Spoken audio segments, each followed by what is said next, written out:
Hi there, everybody. Welcome to my last stream of 2025. Yours truly, KaneFan701 here. As you can see, I look in pretty good condition. I say good conditions because I'm actually in the best health I've ever been in. I've actually managed to put 2 pounds of weight back in. I've managed to live a better, more lifestyle. As you can tell, I've had a new haircut for the occasion because obviously for Christmas, my brother and my sister-in-law came home, and me and the family had a glorious Christmas celebration. I mean, the build up for the whole this thing has been absolutely fantastic. I'm very happy how it all played out. The build up was so quick, and then Christmas Eve was a lovely sunny day, and Daniel and Nally, who actually is my brother and my sister-in-law, they came home on the night, and we had a great celebration, a great family reunion, and then Christmas Day 2025 came, a lovely, beautiful, sunny day, even brighter than it was. And we celebrated as a family, and we had a great Christmas feast with my mum and dad. And Boxing Day was a bit of a chilly one, like we chilled and just had fun, and it was grand. And I got some really good stuff for Christmas. Well, as you can clearly see, I've got my Flying Scotsman thing on, which I got back in 2023, which I actually wore on the night of Christmas Eve and during Christmas night as well. So it's been fantastic leading up to where we are now. And now that it's New Year's Eve, as you know, it's a time to look back on the year, what was good and what was bad. But in all honesty, I have to tell you that 2025 or 2025, whatever you guys like to call it, has been a very, very eventful and a very interesting year compared to what we had last year. But for the most part, 2025 has been an absolute eventful one, and I've absolutely had the fair and share with other people to be at some great events which really shaped up what this year has become. And I'm very happy to have been a part of historical events that had happened, especially when you look in the trains community. Like with Flying Scotsman, celebrating Christmas at the National Road Museum this year. Scotsman was with the other engines up at Ashton at the biggest Steam Rail 200 anniversary gala, which was absolutely obliviously amazing. Because that was when I came back from Lanzarote, like 3 days after that. Got to see Blue Peter for the first time with Sir Nigel Gresley and a couple of members of the Thomas community, which I have to say were fantastic guys. And some of them actually recognised who I was because obviously they remembered my voice, knowing as Timothy and in the Clinchfield film and everything else, including voicing as Henry. So like I said, I have had some really good meetings with some of the members of the Thomas fandom who are icons like myself. And it was a absolutely fantastic thing, and I've learned who my real friends and those who I can actually be associated with, but those who I feel that I can trust. And I will say this though, every year has its up and downs. For me, it's been more with family, which I won't go into because obviously for personal reasons. But I will say though, when it comes to friends that I feel like I can't trust anymore, I had to put up with, with a lot of trouble with things that I don't want to really go by with again. But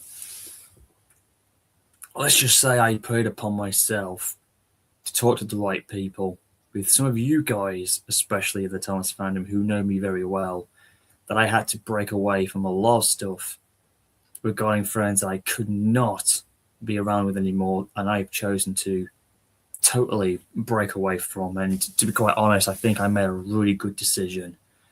A lot of people can, spout BS or just want to cause any drama or whatever the case. But the fact as I'm concerned, it's just that nowadays it's just worthless. Because honestly, everybody gets sick and tired of the same BS that surrounds certain people. And it gets to that point where, how much can we prove that we've changed over the years? And how many times can we just, keep saying, oh, we've changed this, we've done it different ways. It's the point where you just have enough and you put your foot down. and I've done that. I've also come across some personal challenges that I felt like I needed to overcome to go with my New Year's resolution. And to be quite honest, ladies and gentlemen, I'm really happy where I'm going with this. I really am. Although, what will happen in the new year? It all depends. Okay. I have to apologize for my yawning. I haven't had that much good sleep since Christmas Day or whatever it was because I've absolutely been burnt out, but I couldn't miss this final streaming. By the time the new year rolls around, like I do usually every time, I will actually make a new stream to celebrate the new year, which will be fun. But I have to say, it's been quite eventful 2025. And, well, what can I say? It's been something, all right. I mean, we celebrated 80 years of the Thomas fandom, which happened. And it was, a very good historic event. Despite the downfalls of a few legends that we know of, which we won't speak of, that didn't, cause a dent in my way of celebrating the events. And then it was so cool in the end. I got to see some really good content being made. But some of the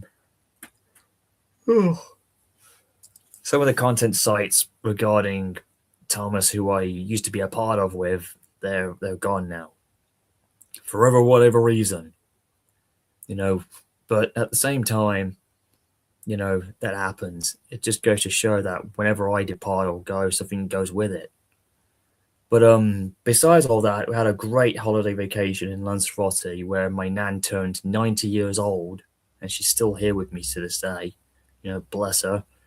And of course, my dad turned 70 also, and he's still here. But it was also at that same time, while I was having a great vacation during the summer of this year, that was when the tragic loss of Hulk Hogan happened.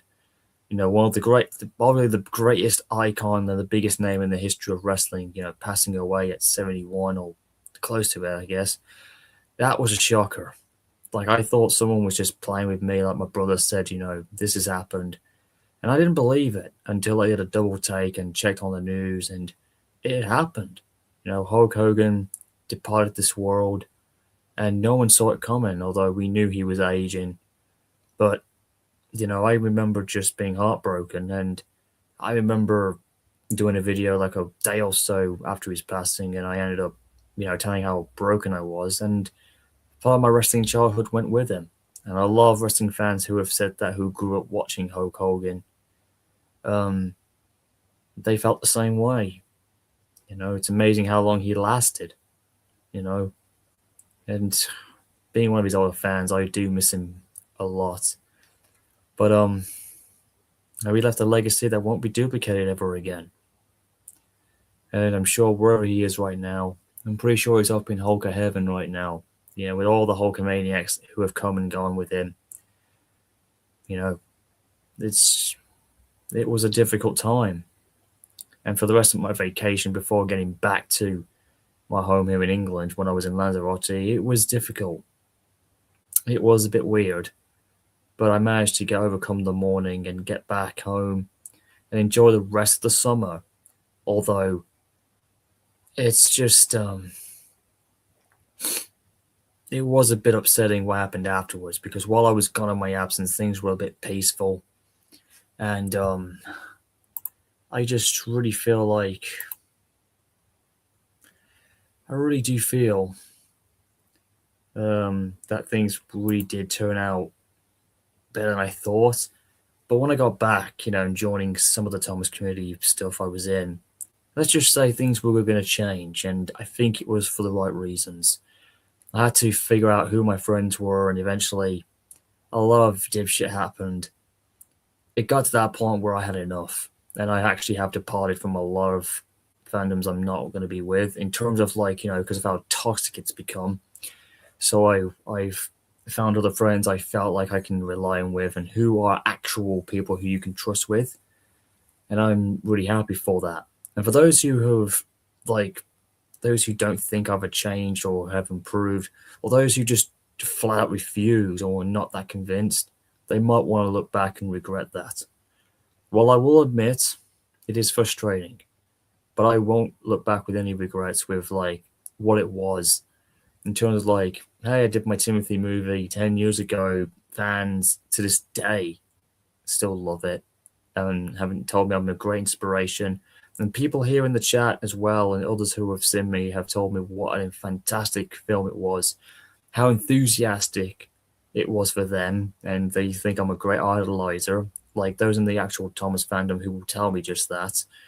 But for those who don't know me personally, those who have like legit just say all this stuff around me about that's negative, it's not all true. But I will have to say though is that we're 5 years on from what's happened in 2020.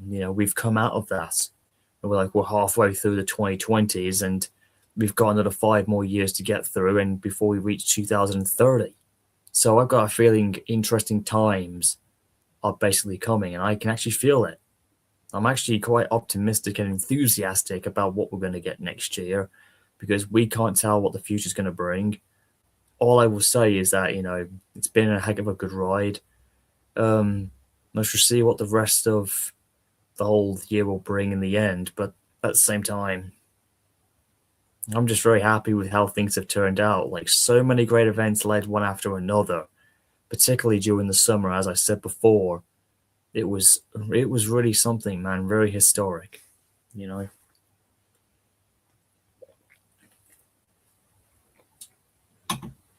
I'm going to invite some of you guys in.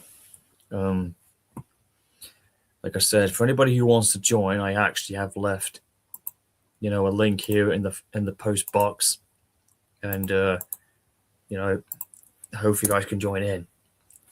For those who have who still don't want to let go, or who have become fallen and manipulated to other toxic haters, let's just say they're dealt with. Of course not, man. Hey, Diago, I had a feeling you'd pop in of all people, because I had a funny feeling you would.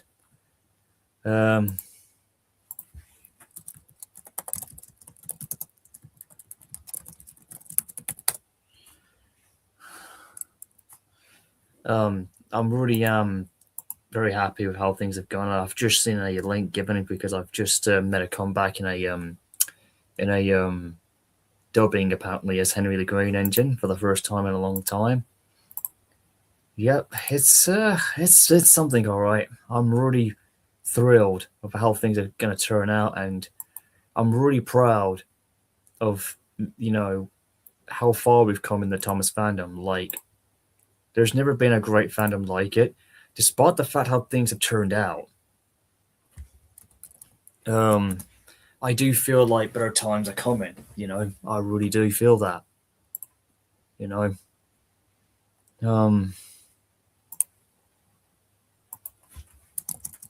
Hang on.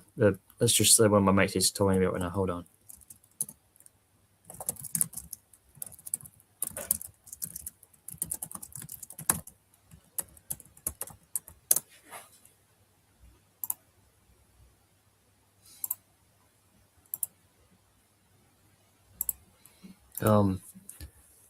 I will have to say, oh, hey there, Dress Man. Oh, I thought I recognized you. It's been a long while seeing you.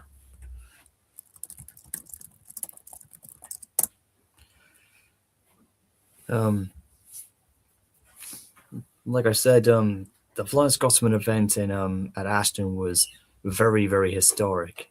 Because there was a lot of engines from the past and from the future who were come together, and it was a really good turnout.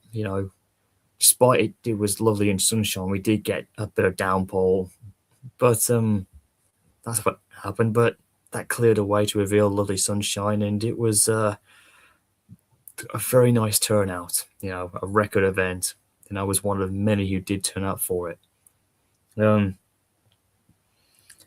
of course, Prince of Wales, the engine that's going to be the new P2 project, the one that's 2007, just this month, I think it was on the 1st of this month, got its actual boiler delivered, and it's going to be attached. They've reached a milestone for that one, and that new LNER P2 locomotive is going to be joining very soon. Like the tender's been made, it's all coming together, and it's going to be a fantastic historic event when that loco's fired up for the first time. So you'll have like Tornado, Prince of Wales, and joining up with Flying Scotsman and some of the other LNER engines, and it's going to be really, really cool. Like I'm actually excited to think how it's going to turn out. I can only imagine what you guys might be thinking right now. Oh yeah, the other engine. Yeah, thanks for saying that. Yeah, the Unknown Warrior is yet to be completed, which is another an LMS locomotive, which hopefully will be nearing completion soon, and that's going to be another a stone mark in itself. It's going to be really cool seeing a fallen in an LMS loco to come back. Like I said, I said this once before with Tornado. It's like a new generation of steam engines in the UK, trailblazing a new era. Because everyone thought steam was dead, but no, steam has always been with us, and this new generation of steam locomotives, those who have been salvaged or brought back or whatever, or like a new class made, it just proves that the enthusiasm for steam engines just absolutely just continues going strong. And I think it's fantastic. I mean, who else is going to join? So that really is exciting.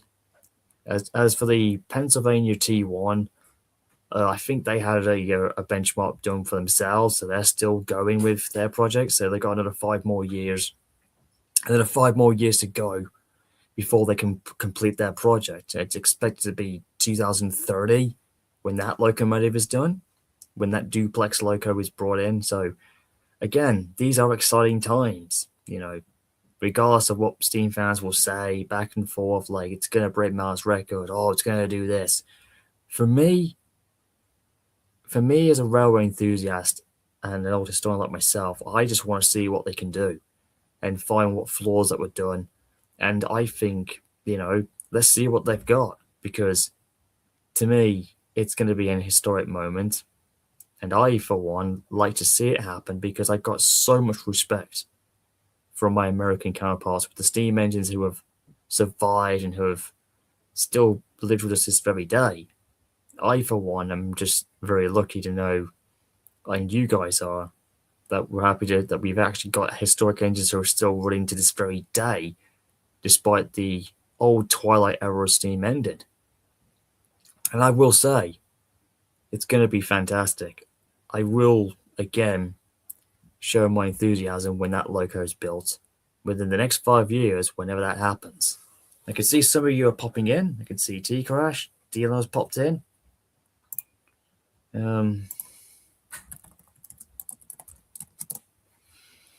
Let's see what else we've got.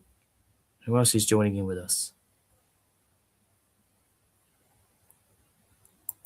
Okay. Let's see if I can get somebody else to join in with us too as well. Let's see.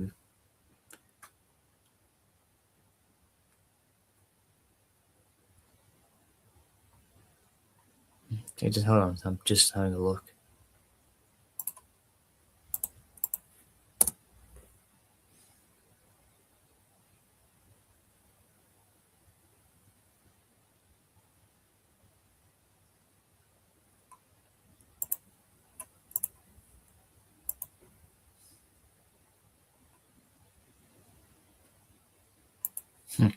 Okay, it looks like that'll be there for the time being. Okay, let's see now. Hey T Crash, welcome on for my last stream of the year. Howdy. Yep. I'm just inviting some more people in, see if we can get anybody else on. How's your 2025 been? It's been pretty good, I'd say. By the way, T Crash, thanks for doing the that cool reskinning of 311. You put the name on the loco. That was very clever of you. Mm-hmm. None of the others had done that, but I thought that was nice. And I also did that Christmas thing regarding the 2.0 series I made off for you anyway, which was a thank you gift for what you did. That's a very nice story. Oh, it was. Why do you think I called it a T Crash Christmas celebration? There was a little hint there. Mm-hmm. Since we couldn't name a loco after that name, I thought, you know what? I'll make a pretty good title, and that was aimed for you, mate. Yeah. I had a lot of fun putting it down, though. I'll tell you that much. And it was also the first time we got to see the CSW branch loco interact with the other ones, which was another reason why. Again, thanks to what you suggested to me. Of course. Yeah. So they had some connections in there. So that was the plan anyway. So I thought, you know what, it might work out. And it did. I've still got the routes, but I'm not sure of what's going to happen next because I'm still having some fun writing down who is who and who is going to be in the current fleet at the moment. So, but for now, the stories are telling what's happening, where we are, and where we left off from. They're in different time slots at this point. Mm-hmm. But again, it's going to look really cool.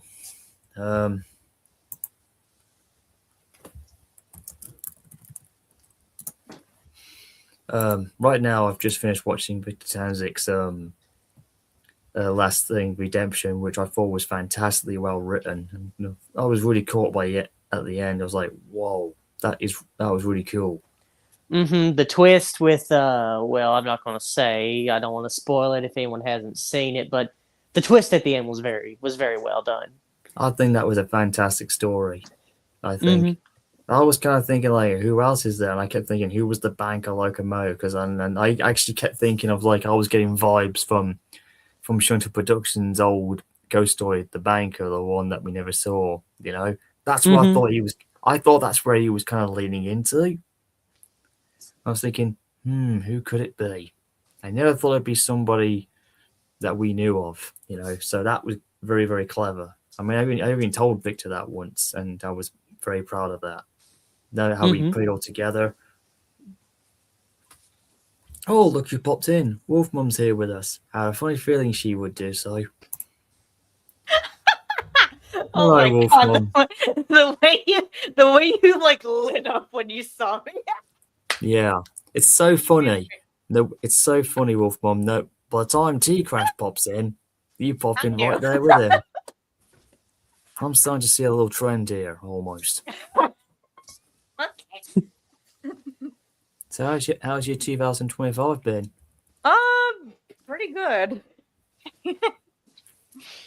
Seems to be in a very comical, entertaining mood tonight.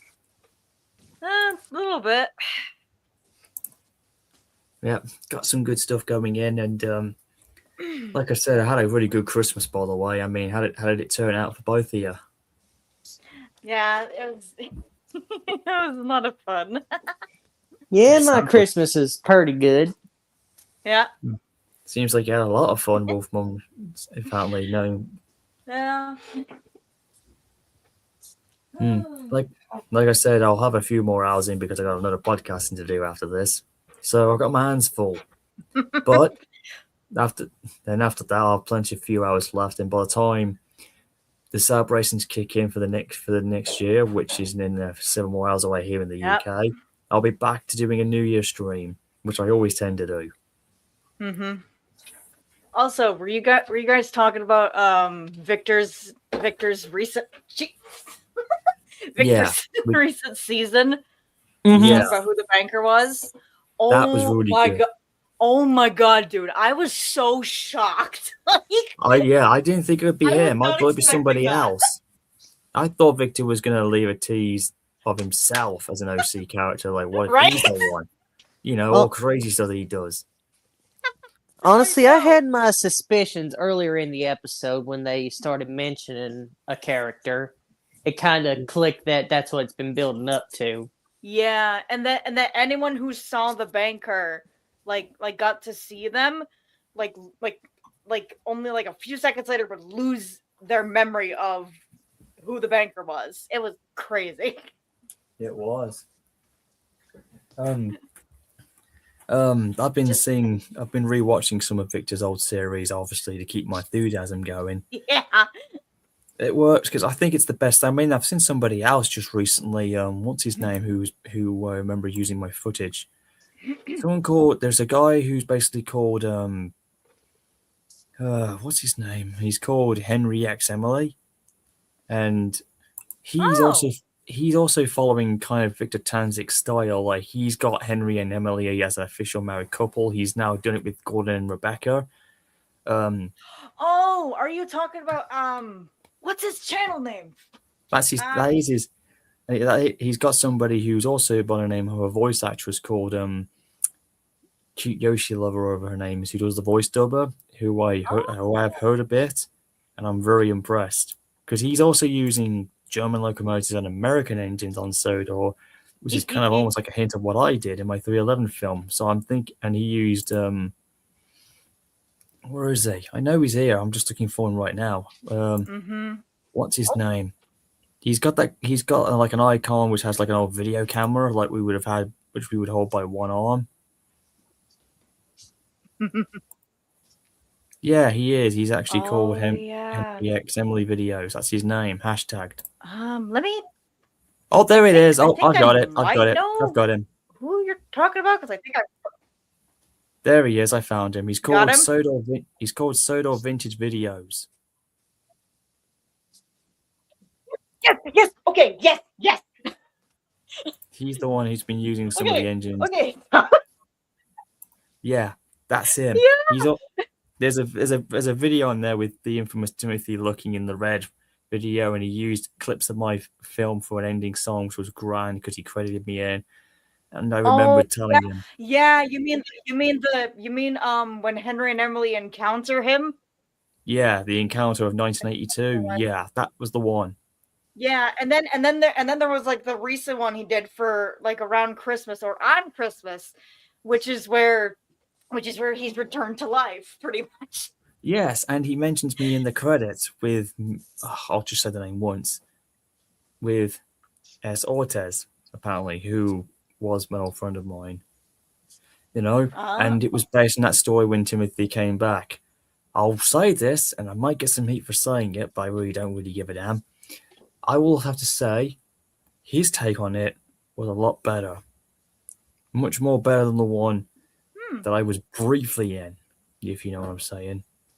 So I could see where he got the idea from, and I think he is, and I've left some good comments on him because I was so impressed. Like, I can't wait to see what part 2 is going to look like. And on the Return of Timothy one, there's actually been a lot of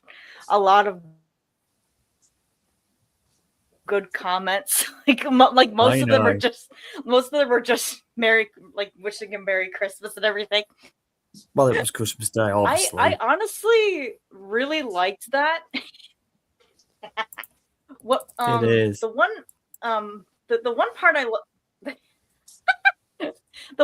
liked about what Sodor Vintage did with that, with the return one was, he did go with the whole demon thing, but when it switched to Timothy's actual face, I'm like, oh, he's actually fighting. Okay. Yeah, he is fighting. Yeah, he is basically overpowering. Yeah, and I like the idea of what he said. Unlike in the old video, like we hear the Satopanet built a new replica body to see if he could come back, but the difference was it had a code name, Project The Christmas Miracle, which I think made a lot of sense. Yeah, that made a lot of sense. That was good. so much. Yeah, it was lovely. And another thing I like about Sodor Vintage Videos is that, unlike most people in the fandom, and I think this is what I find completely refreshing, and I like this a lot, is he actually given the names of all the engines a full name of them. He's even given Henry names, Henry Fowler. He's given Emily a full name, which I thought was quite funny. I'm thinking Rebecca had one, Gordon had one too. Thomas was also having a name, but he wasn't called Thomas Brighton, named after the company that made him. He was given something else, which was even better.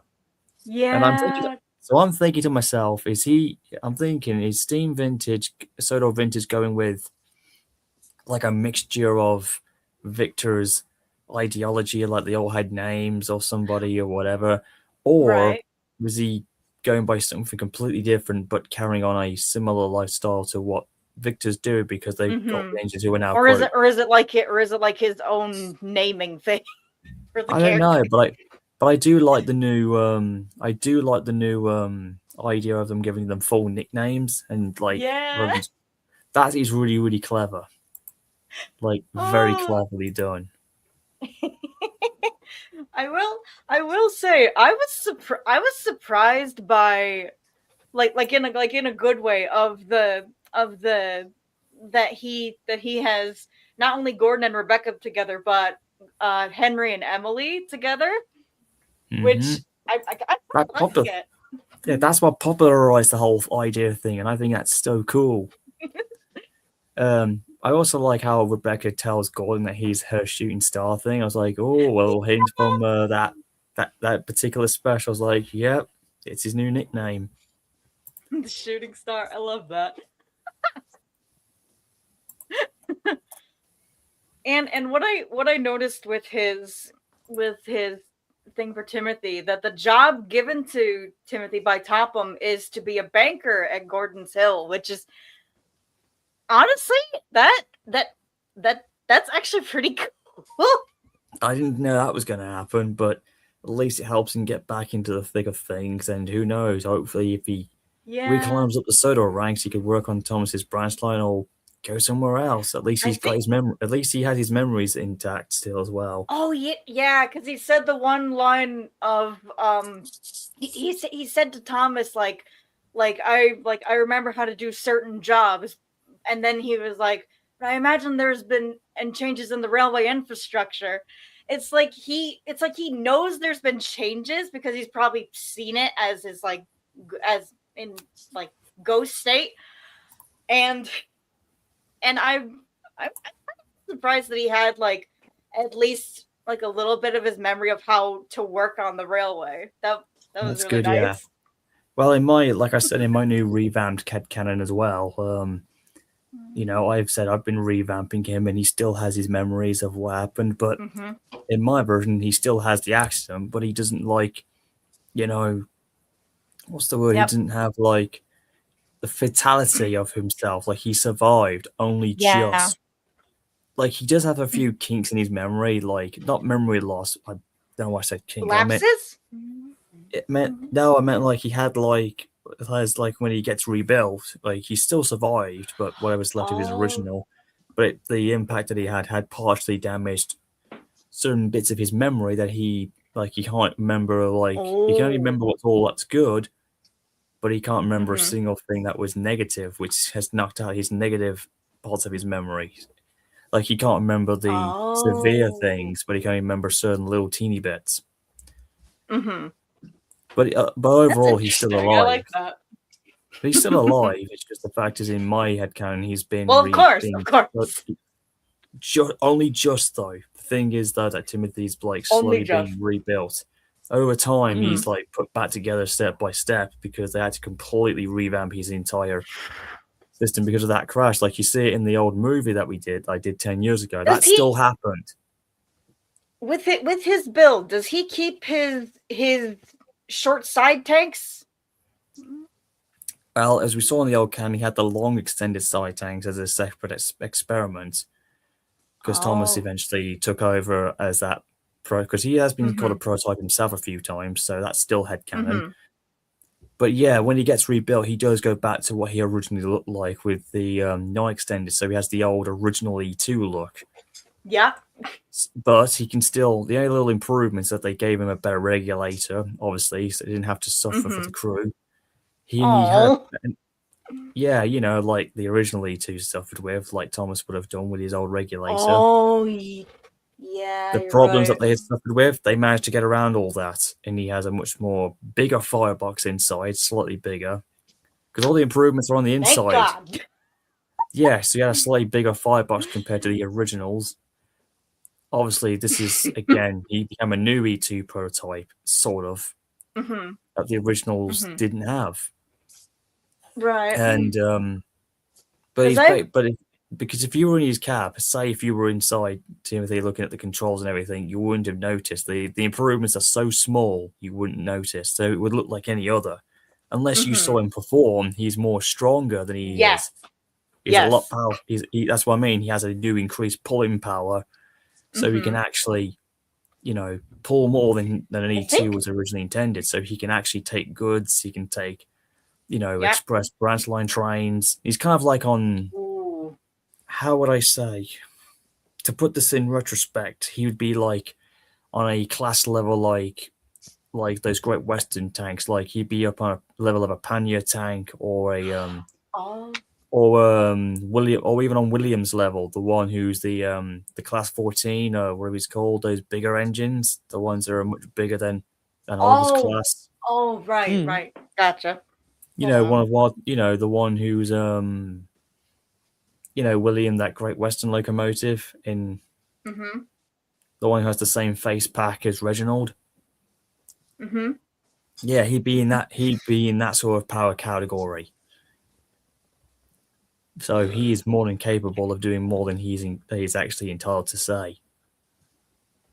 And it had Wow. it still affected his personality still. Like he was still kind of Timothy prior to his accident, but the rebuild he gets eventually did have an effect on him becoming much more mature than you would like him to think he is. Mhm. Like he has that behavior, like he'll still step up to any bigger engine. And he's more protective of Thomas as he ever has been. But there are times Oh.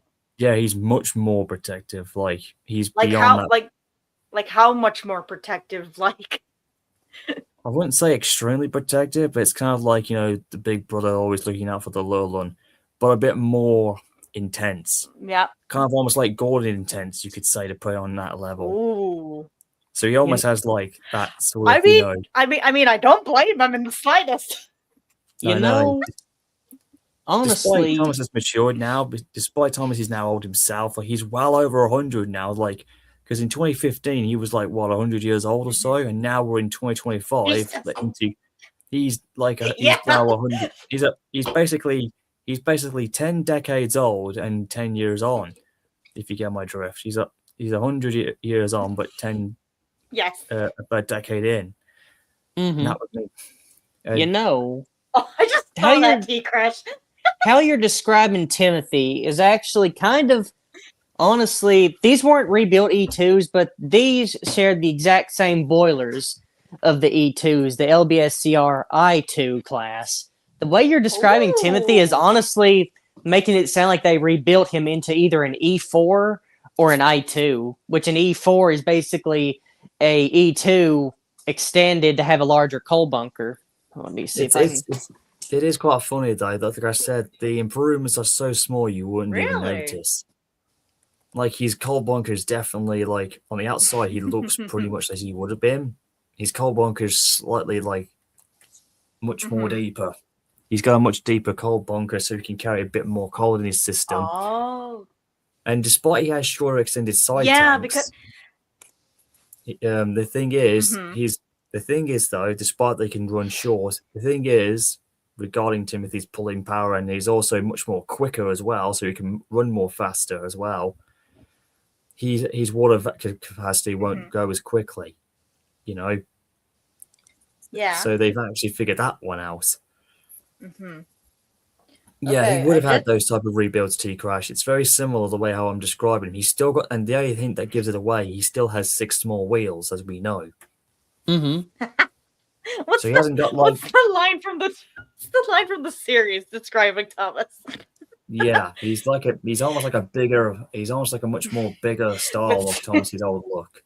With So he 6 has kind of small gone- wheels, Yeah, it's the a old, short that's why. stumpy boiler, a short stumpy funnel, and a short stumpy dome. Yep, he still carries those as well, except he's a bit more bigger looking. As for his livery, that's that's up for debate, because I've got the variations of who he is, when he's in darker grey or lighter silverish or whatever it is. The idea he either comes back with his number as well, which is either 0, or is he going to come back without it? But the more I thought about it, he's become more or less remembered as number 0 as ever. He either has NWR 100 written on him, or he just has no number at all. NWR what? 100. Ooh, I like that. Yeah. That was way back in the early days of when I gave him that rebuild.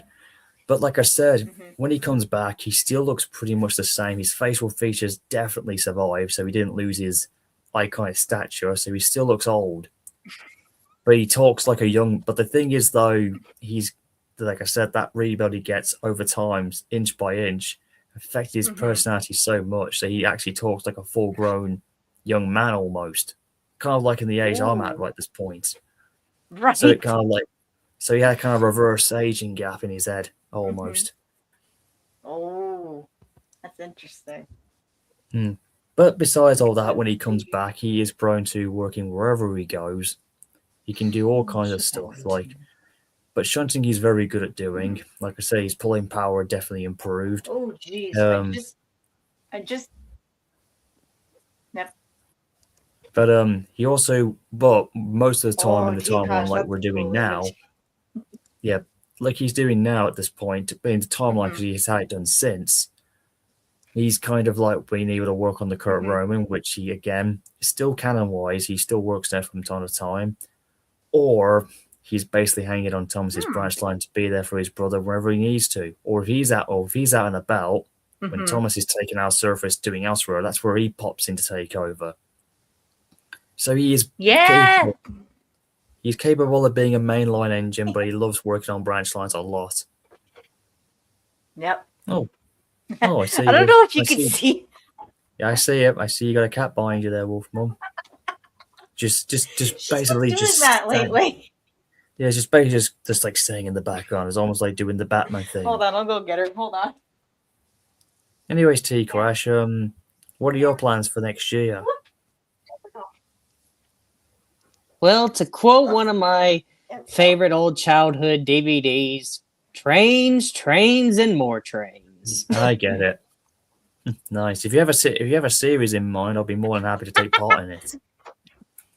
I've mentioned it a little bit. The one with the 10 wheel. Actually, I think I'll share the model because actually, I finally found a modeler to do the 10-wheeler for me. That's going to be in that. I'll show it. Oh, the 10-wheel. That's going to be good. Let's see here if I can. Cat there, Wolf Mom. It seems like she really likes being in company. Yeah. Not the first time I've seen everybody have cats. Oh, there she is. Oh, blue collar. Oh, nice. Yeah. Oh, she's a big one. My girl. Yeah. She's not. She's. No, it's a. He's a big. He's a big one. He is big. Oh, goes to show cat that loves you so much. Nice. She just stuck her paw on my throat. Oh, that's not good. Beware of the claws. Okay. Okay. No, when she does that, her claws are not out. So I'm good. Oh, that's okay then. Well, there's one down in my neighborhood, just a few blocks down, and he's like the world's friendliest neighborhood cat, and his name's Jerry. Aww. As in from Tom and Jerry, because he'll just come up and just meow at you. He'll just come up and meow and just follow you around. He's very social. Yeah, that's good. Ooh. Yeah. Oh my god, it's a patch. It feels like a patchwork engine you supposed to T-Crash. Oh. Yep, hang on.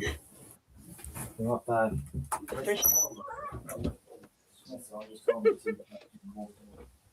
Copperhead Creek number 97. Ooh. Very nice. Thank you. Oh, God.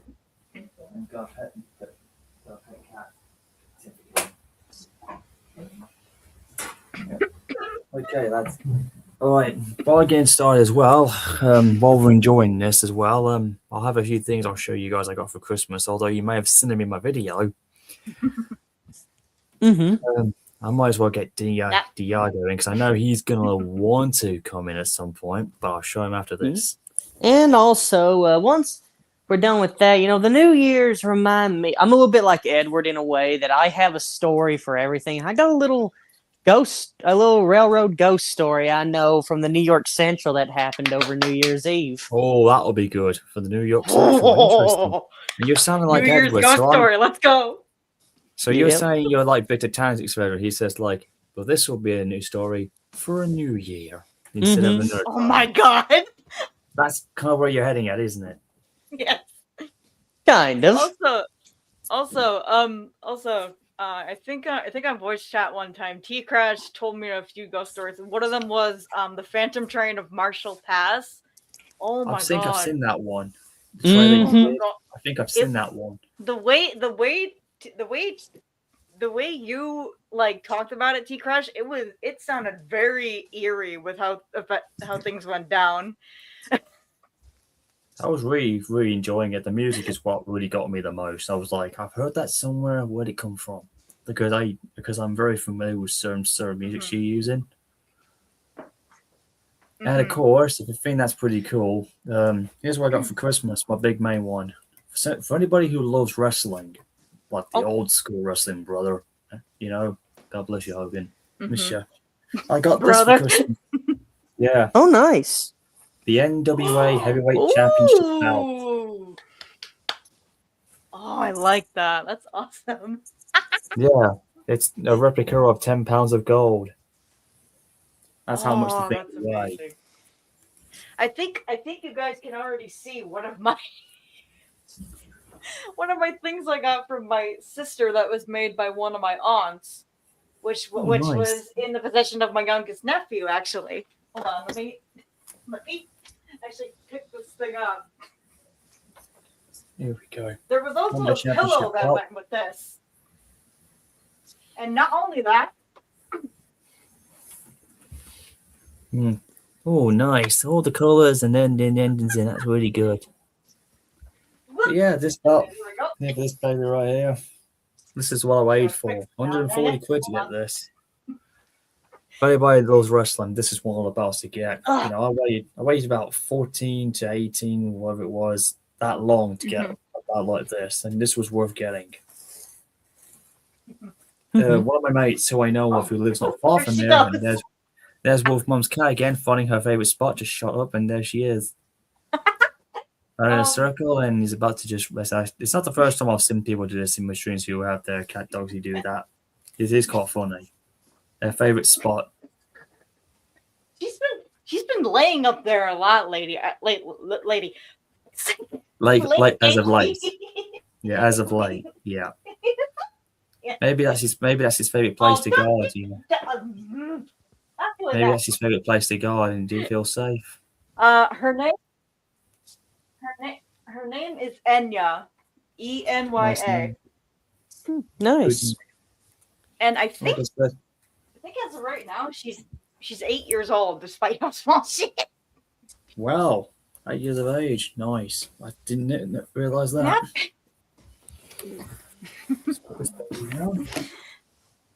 Okay, that's really good because this is going to come well handy for my New Undertaker chair, new cosplay. headphones.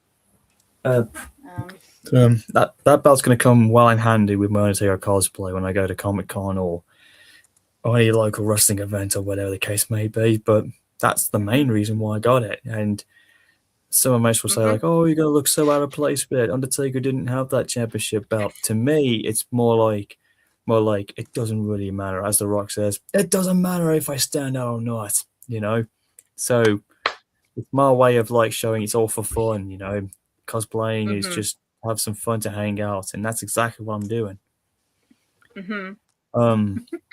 You know, look, it'll be interesting to see how it will turn out, though. I will admit. I mean, can't wait to try it out next year if I go somewhere. But just looking around, and okay, I think I can bring Joe in because I know what he wants to see next. Did he ask me to get any lightsabers for Christmas? You're damn right I did. Hey Glenn, Hey, it's Diego. good to see you. Oh my god, Speaking of Hey, lightsabers, I actually got a few new lightsabers too. I actually got two. See, what did I tell you? He was right. I got Balin Skulls and Shin Hati's. I mean Sabine Wren's. And you got Shakti's as well. Nice. Like That I was- said, that was- yeah, that was as the soon as I Shak- bring you in, it's going to be lightsaber time. Yeah, Shakti. The other one is Ahsoka from the Rebels and her series. Also, speaking of Star Wars, Ooh. Big Jack Films finally released his Revenge of the Sith review. It was amazing. I did have a look at it, and I'm Ooh. impressed. Did you see and the Emperor came back? Yes, Ian McKay, who still plays him yet, the original Darth Sidious. Yeah, but what I didn't like at the end of the review is when Darth Vader was revealed to be. I did like how it was George Lucas, but I didn't like how they turned him into a Darth Vader slash Kylo Ren hybrid. That was something I was a bit hit and mix with. I was like, Oh ooh. God. Don't worry, because Kylo Ren to me is non-canon in mine because he doesn't exist, obviously. But I do like the thing that they brought Vader in, and that's all that matters. And I think Vader looked really unique. Like, it still made him a badass character that we know and like. You know? Mm-hmm. But I've Yeah. always... But look, don't get me started on Kylo Ren, because honestly, he's just nothing more than an Anakin ripoff. And and a Revan ripoff. It's kind of. But Revan, I think, was a pass because he looked good in the mask and how he was speaking. Like, that's cool. I was thinking that's kind of like how I would envision Revan to speak almost, but not completely. But I think the intention was there. But either ways, it's going to be really cool. Because speaking of Star Wars, like I said, I actually got 2 new lightsabers in, and I was very happy because the guys who got me my first 2 ones were very helpful and very generous to help me find out which ones I needed, including the new blade I needed to replace my second one, which malfunctioned. It might take a while, but just bear with me. All right. This is going to be a bit yeah. No, you haven't seen them, Wolfmon, but I think you're in for a good one. I think G-Crash has a couple of times. This will be very, very cool. Down. T-Crash, I saw that. I saw the one thing you posted. Just Yeah. Yes. Oh, yes. but on Timothy. steroids.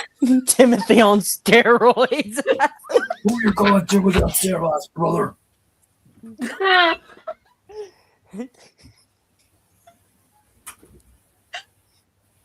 Oh god, that's just a funny idea. Timothy pulling a WWE and elbow dropping another engine. Oh god, don't put Timothy and WWE thing together, man. Otherwise, it's going to be Timothy Mania. Oh no! And then the next thing you know, he's going to be wearing Hulk Hogan colors on the red and yellow. Yeah, me doing my Hogan impression. Yeah. And that whole thing, Timothy on go whatever. Let's not go there, man. Never a good idea. Don't compliment him. Funny. Oh my god! Yeah, the next thing you know, he'll be saying, It wouldn't be elbow drop. It would be buffer drop. yeah, it'd be like him looking at Thomas. It'd be like, "Well, you know something, Thomas Tankinson, do you?" I know, yeah. That's what he'd be saying with the Hogan mustache on him.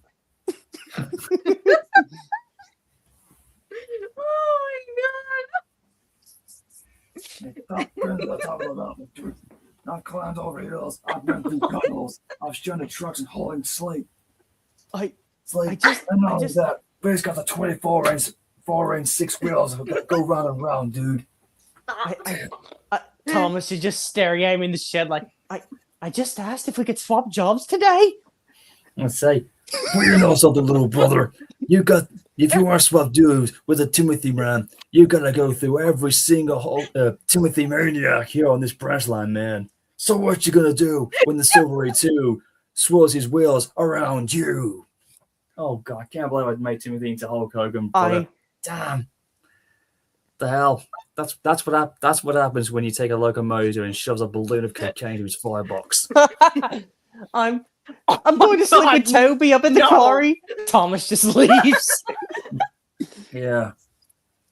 Anyways, I've got him here, guys. I found him. Here are my lightsabers. I know this is where the fun kicks in now. So, Diego, you're gonna like this. So here we go. Oh yeah. Wait. Top.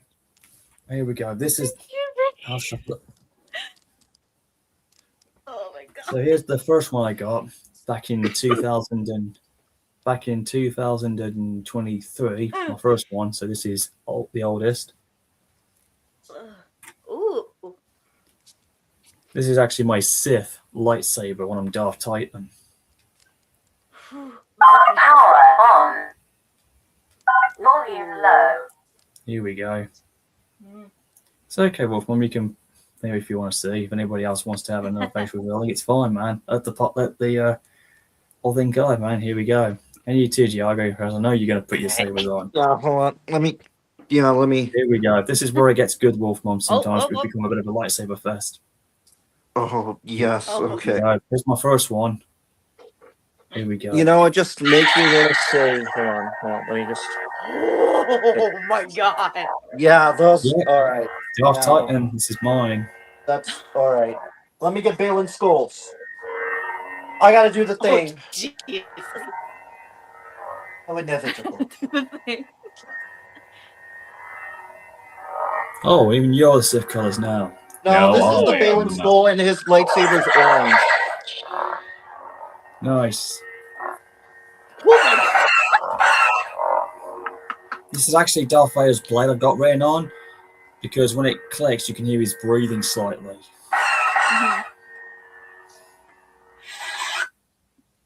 Ooh, that's bad. Now, That's. I will do what I must. Oh, and you got your Kenobi blade on. There we Yeah. go.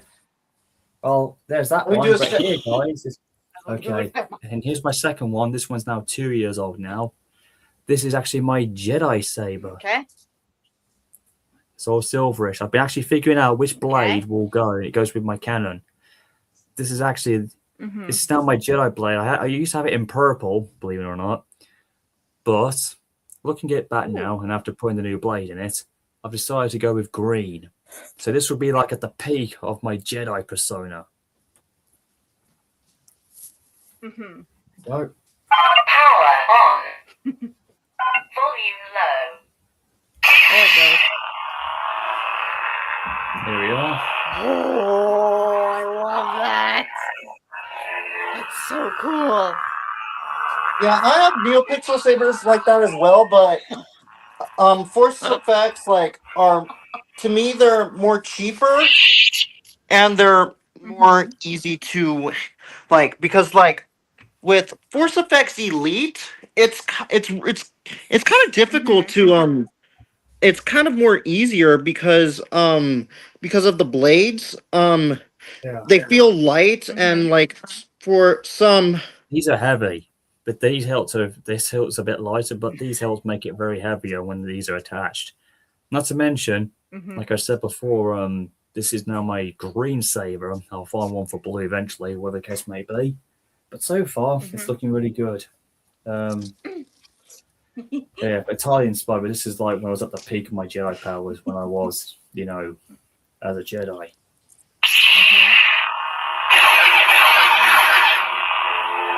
Oh my god. And yes, I always sometimes joke I've got Henry's colours, so I've got the Green Engine's colours. from Yeah. Sodor. Henry, I am your twin. I'm the man. I am. Well, how about this for a joke? How about this for a joke? Henry, I am your old shit. That's not Yeah. true. yes. No, search your tender bunker. It is true. Henry, Dang it, just the I one am version. your builder. No! Sorry, that was my wrong version for Henry. Damn it. Oh my god. Henry, And I am your builder. you're a builder. That's funny. We were like, no, Gordon. Henry is your brother.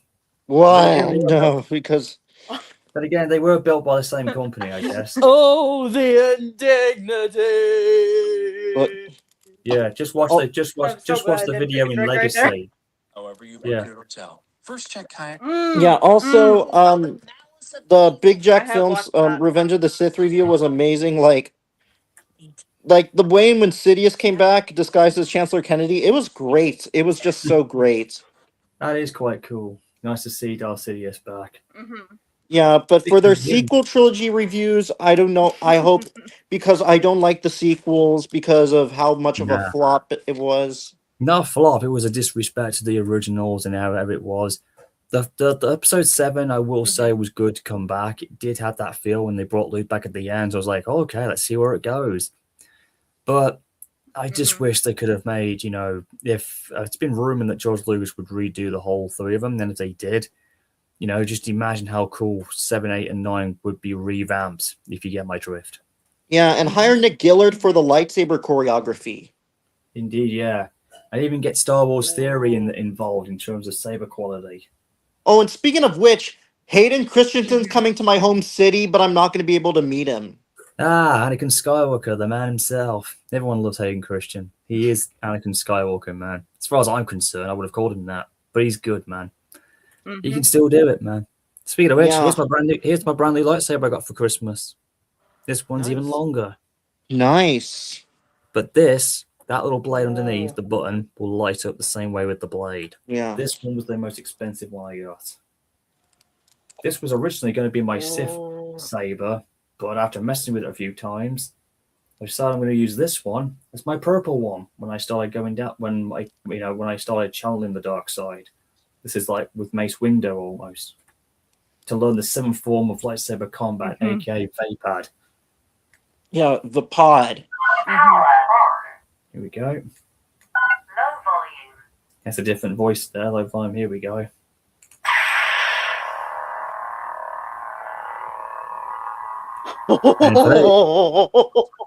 Yeah. If you think this is good, this is actually my birth color because it matches the same month as February. See, look, it even matches the blade. See? Mhm. Low battery. Please recharge. See? Oh my How god, it cool is does! And of Yeah. course, That's Big so Jack Films cool. did a little thing of an AI voice for Darth Vader, like James Earl Jones, because paying a tribute to James Earl Jones. Yeah, indeed. And it's coming handy. I've seen a couple Mhm. of AI Star Wars stuff which are crazy, but I just think they're unique. I think James Earl Jones has been used a few times. And honestly, it's going to be great seeing Darth Vader come back.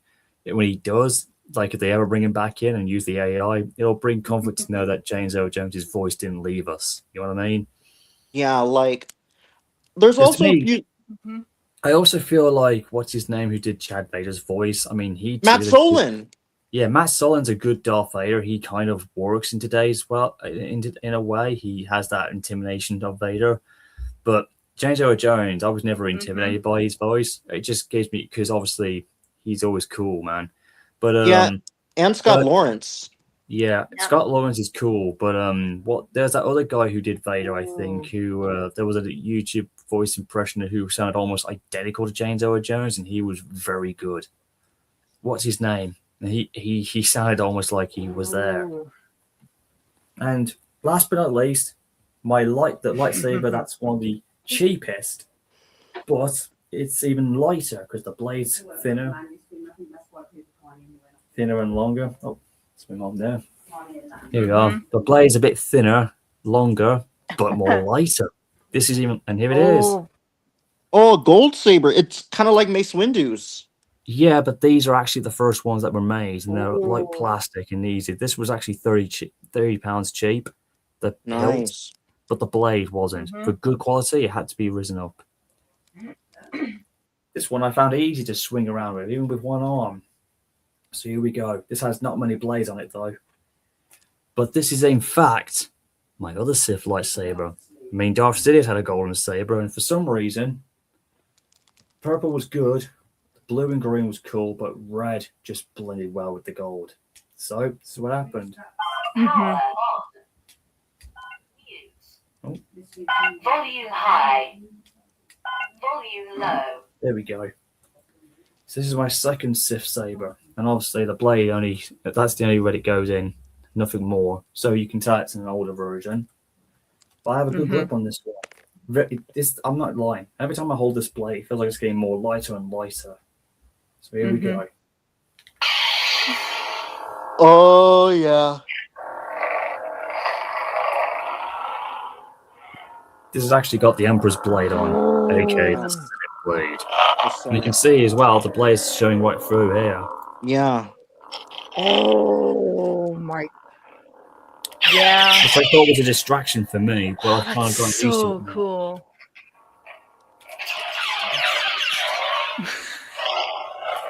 Right?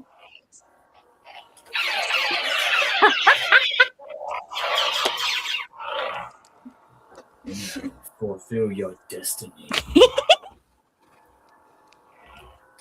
It will be done, my master.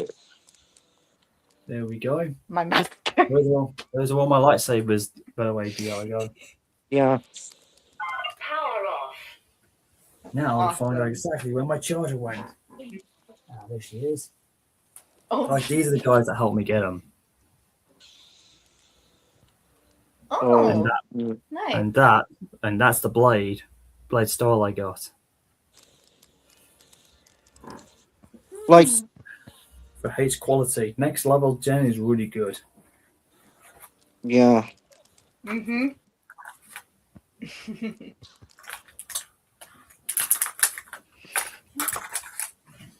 Oh, that's very odd. Oh, I think I know where it is.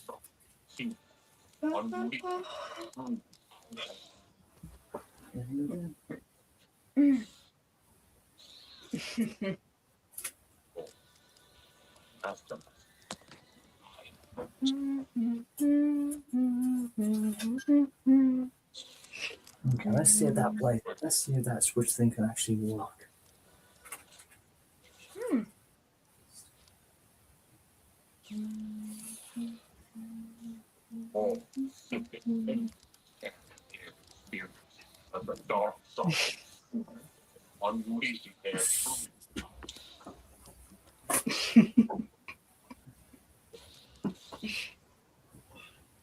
Yeah, so if you don't know, I'm actually watching Big Jack Films' Revenge of the Sith review, which is Mm-hmm. like the lightsaber choreography in this. And you would think, right? Yeah, that's really cool. You would think that was AI related almost. It's good to see that they made. But Darth Vader looks really good in that shot. He looks so realistic. And the voice they got, like the sound effects. They did. They got it right. Yep. Oh, it does work. No, I mean the charger fits. I have a feeling that this is mimicking some of it of Anakin versus Obi-Wan and Darth Vader versus Obi-Wan in the Kenobi series. It does, yeah. Oh. Yeah. Oh my god, that's so cool. Now That's you gotta know that is not Anakin in the suit. That is somebody taking Vader's mantle.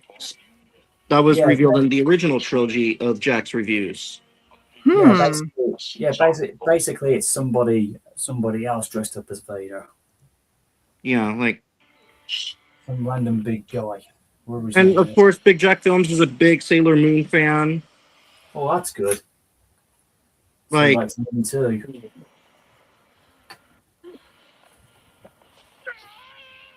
And this choreography gives me an idea of how if Darth Vader's the main antagonist for Jedi 3, I really want to see. That's how I want Darth Vader versus Cal Kestis to go. Oh man, that would be good. If they ever did Oh. like a cross brand, if they ever do like a Darth Vader go time travel, or like they did with the World Between Worlds, like we've seen. Imagine if we could see Vader against past Siths, like him versus Darth Revan, or what if we ever got to see Revan versus, or what if we got to see Qui-Gon versus Darth Vader? I mean, I know we've seen it, but just imagine how that would have been a great battle. My favorite Jedi because of Lee Nelson, obviously. Yeah, and Jack did do a like Darth Vader versus Qui-Gon Jinn's Force Ghost in his Phantom Menace review. Yeah, that's how it could go. Like, but Qui-Gon would try to bring Anakin back to the light. Well, yes, he would, but it would have to be a brutal fight first, like in Phantom Menace and Revenge of the Sith combined, and then Liam Neeson as Qui-Gon would make the attempt.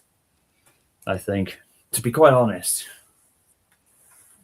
So, what did you think of my new lightsabers, by the way, then, Diago? Yeah, they were cool. Like, I'm planning to get more NeoPixel sabers.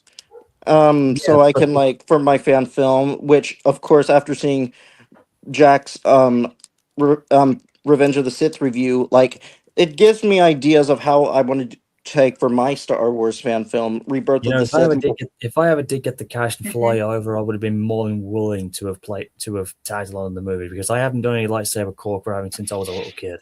Yeah.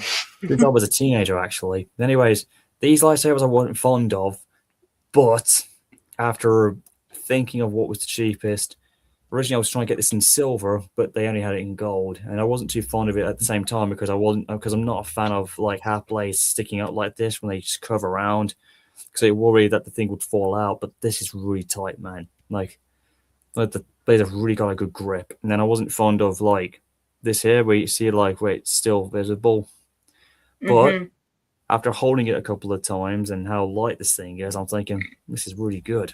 So it changed my mind on lightsabers I wasn't too fond of, but have worked. So that's 3 lightsabers down, and I've got about, I'd say, roughly 3 more to go. Or maybe another 4, who knows? Because I've got 2 Sith lightsabers now, technically now. Because my Sith character, my Star Wars character had quite a lot of sabers made in his life. That's why he has the blue and the stuff, and he's got green, which I've got there now. And then he had the purple one, obviously, because of the Vapad he's got with him. And he still uses that today still, So technically, that lightsaber I've got and my other saber, the first one, that's supposed to be like what Darth Revan is. He has 1 purple and 1 red, technically, to show I've got a balance. Yeah. Because that's what my character in Star Wars is doing. He's actually a strong balance user. So he's got control of both sides. That's just as strong as like I said, he's as strong in my version. He's almost as equal as Anakin is in terms of his, his midichlorian count. He's definitely up there, just underneath Anakin's own. But he also, like I said before, he's strong in the light, but he's also very strong in the dark. Yeah, the trouble is though, the more stronger he got, the more the dark side was trying to get at him, and he became so afraid of it. He didn't want. But the thing was, he was such a quick learner. He mastered the light side so fast, to where the dark side was creeping in him. The more. Looks like somebody's gone angry dog backstage. That's like with my dogs. Yeah. Just brr. Yeah. Yeah, I didn't expect that. Didn't expect that to be. I was like, what the hell? It was like. But besides all that, though, he became strong in the dark. Eventually, he had to try and master it. Hence why he left the council, because they thought he was going down the dark path. But Qui-Gon knew I wasn't a bad guy.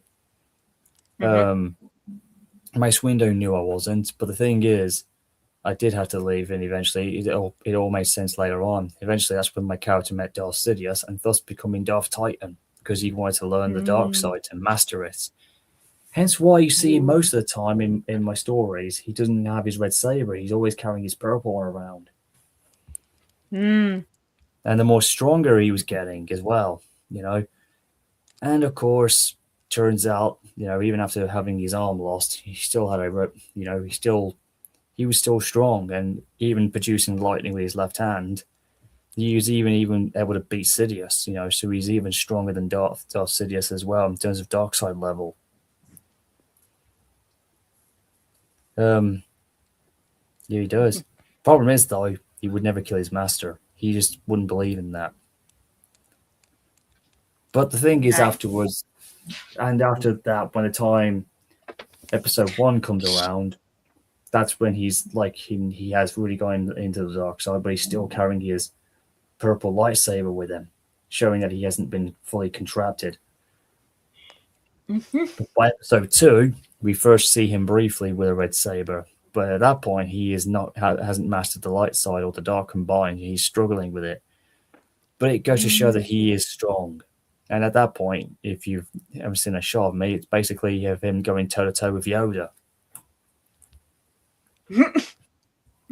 Yeah, the little green dude. Yeah, the little green dude, as some of my old boys would say as a joke. Yes. Yes, it's Herbert the Frog in Star Wars. Just joking. Yeah. Everyone does that with him. Yes. Oh, that's funny. Yeah. Also, I'm really excited for, of course, aside from Star Wars, like I'm really and oh, speaking of which, I'm really excited for the Ahsoka season 2. That's going to be good. Yeah, yeah. And aside from all that, also since I got into like what I'm really excited for next year are also possible and expected railroad events for 2026. I'm really excited. Oh, that's definitely going to be something. I'm excited for that too. Especially with some returning engines that we are looking forward to seeing. Yeah, but I really hope that Pennsylvania Railroad 1223 and 7002 would run again. But like you said, T Crash, they want to keep them in the like their original design, like their original condition. Yeah, that's Mhm. true. But I do feel like replicating them would work in a way. I said this before. I still think that's your best chance. Yeah, They don't like have to be, they don't have to be original as long as their quote unquote successor is carrying on the tradition of what the originals had left them to. yeah, and of course 1218. I would love to see her run again. Like it depends. You're not the only one. I want her to come back too, just as bad. She has a bigger chance of running again than most steam engines, I'd say, because honestly, when people say that she is not complete, honestly, they're kind of wrong because 1218 is intact. Literally, the only thing that she doesn't have is her boiler tubes, and those get replaced anyway during every overhaul. So she Yeah, really, yeah. all you have to do is put some new boiler tubing in her, and she'd be good to Yeah. go. But the thing is, every component may have, dwindled over time over the years since she was last put back together. So, yeah, so you have to look inside the loco and eventually take her down and eventually put it back up. Oh in order yeah, to make sure- you'd want in order to to make sure. It should you'd want to get into her, open her up, and check everything just to make sure she'd be safe to move. But in terms of It's the as same she thing. sits, she's in very good shape for what she is. Oh, of course she is. I mean, 611 proves she only had minor weathering and a crack in her bullet nose frame, but besides all that, she was good to go. It didn't take them that long to get her back to life. But when you look at 1218, she's much bigger than 611. She's an articulator as well, because, if she was just an ordinary, if she wasn't a non-articulator, she'd be fine with that. But running an articulator locomotive, as we've seen over the years, which are becoming more rare to see, or getting one back in is doubly expensive. Look at History in the Dark when he spoke about 1309. We don't see he does have a good point. The more bigger, more expensive it will be. But I do feel, personally, like it's possible to bring 1218 back. And even if she doesn't, I still think there will come a time when it will happen. But I do feel that the more deeper we get into the 2020s and into the 2030s, I think that will be the time for 1218 to finally breathe fire once again, or maybe somewhere near at the end of the 2020s. But I'm one of many to see her come back. I'd love it because obviously, there's a new generation out there who have never seen her. I mean, 611's been having it now for 10 years since she came back in 2015. I think it's time. And, as long as she keeps running and does her stuff. But I do feel like, the Spirit of Roanoke, as she's nicknamed, I feel like deserves more of a, she's running like a young engine again. But I feel like, personally, after 10 years of returning, I feel like, give Norfolk and Western's Queen of Roanoke a bit of a, a cool off, should we say, to rest out, because the more and the better she'll be. I mean, just run on at times. I mean, I know it's good to like keep her going and this and that, but give her a good long give her half a year rest up so people can come up on board and visit her in wherever she's resting at the minute. And then, all that happens, they could do that, like visit 611 and do it as a fund campaign to bring 1218 back. Well, the biggest thing with 1218 is honestly 1218 actually doesn't weigh that much more than 611. And the same thing is actually she would actually be better on track because she has more wheels to distribute weight. Basically, wherever you can run a mainline freight diesel, you can run 1218. Oh, definitely. I mean, I know for a fact in today's time, freight's a bit rare now, but I do feel like in this day and age, if they got any freight deliveries to do, or if they wanted to, think about it. If you're not taking any excursions, where else are you going to make some money to keep anything going? The hauling freight, basically, as we say here in the UK, hauling goods, which are basically the lifeblood of any railroad.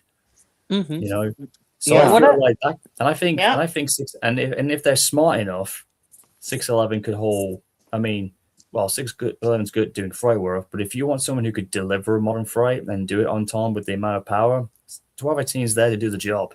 Yeah. What Yeah. I meant was, though, in terms of weight, Oh, she's more 1218. heavier. She's heavier than 611. Just think about it. She's a massive articulator, and she Yeah. has more tractive efforts. But in terms of weight Yeah. distribution, she's actually, well, the easiest way to say it is she weighs more, but since she has more wheels, she's actually, in terms of weight distribution, she's lighter than 611 on track. Well, of course, because obviously she can run fast. You know, at 75 miles per hour. To I mean- maintain track speed. But like I said, though, I just think, you know, I mean, sure, she's bigger and longer. Like I said, you do make a good point, T Crash, but I'm just explaining there are certain parts where I think 1218 can't make it, even though, you know, because of the way how Amtrak's going to be nowadays. But it would be surprising to see if they could bring her back for the Norfolk Southern program. You know, and I do feel like if they wanted to, I think 1218 could make it into modern day freight traffic and take as many as it needs, even if it doesn't hold coal on a daily basis, which is what they were best known for. But I think it can still do the job. I do think 1218 is more than capable in today's time to handle anything given to it. I mean, we've seen the big boy do its thing. And Yeah, 4014. Yeah. Yeah. 3985, also good for freight. It was also one of the best. Basically, was 1218's articulate rival, obviously, because they had similar designs in terms of their wheel configurations. Yeah. But Yeah. but, and of course she'll be coming back very soon, from what I've been told. Yeah. She's my favorite challenger. Yeah, she's undergoing work right now to fix everything that the UP Steam Shop butchered on her. And the same thing with they're doing the 5511 and 6936. Yeah, but and I will have to say though, I know we all know 844, the engine who's never retired. I do feel like, you know, because the thing with the Union Pacific, they can't afford to run all three engines, which is triply expensive, which is why they had to take one out and let the other one go in, which is kind of fair and square for me. So I feel like this could be this could be something cool. If they do take 844 out, or I call her by her older version, if they take her out, put her in, and then replace her, and you got the big boy and the Challenger, imagine that. That's super double power for you right there.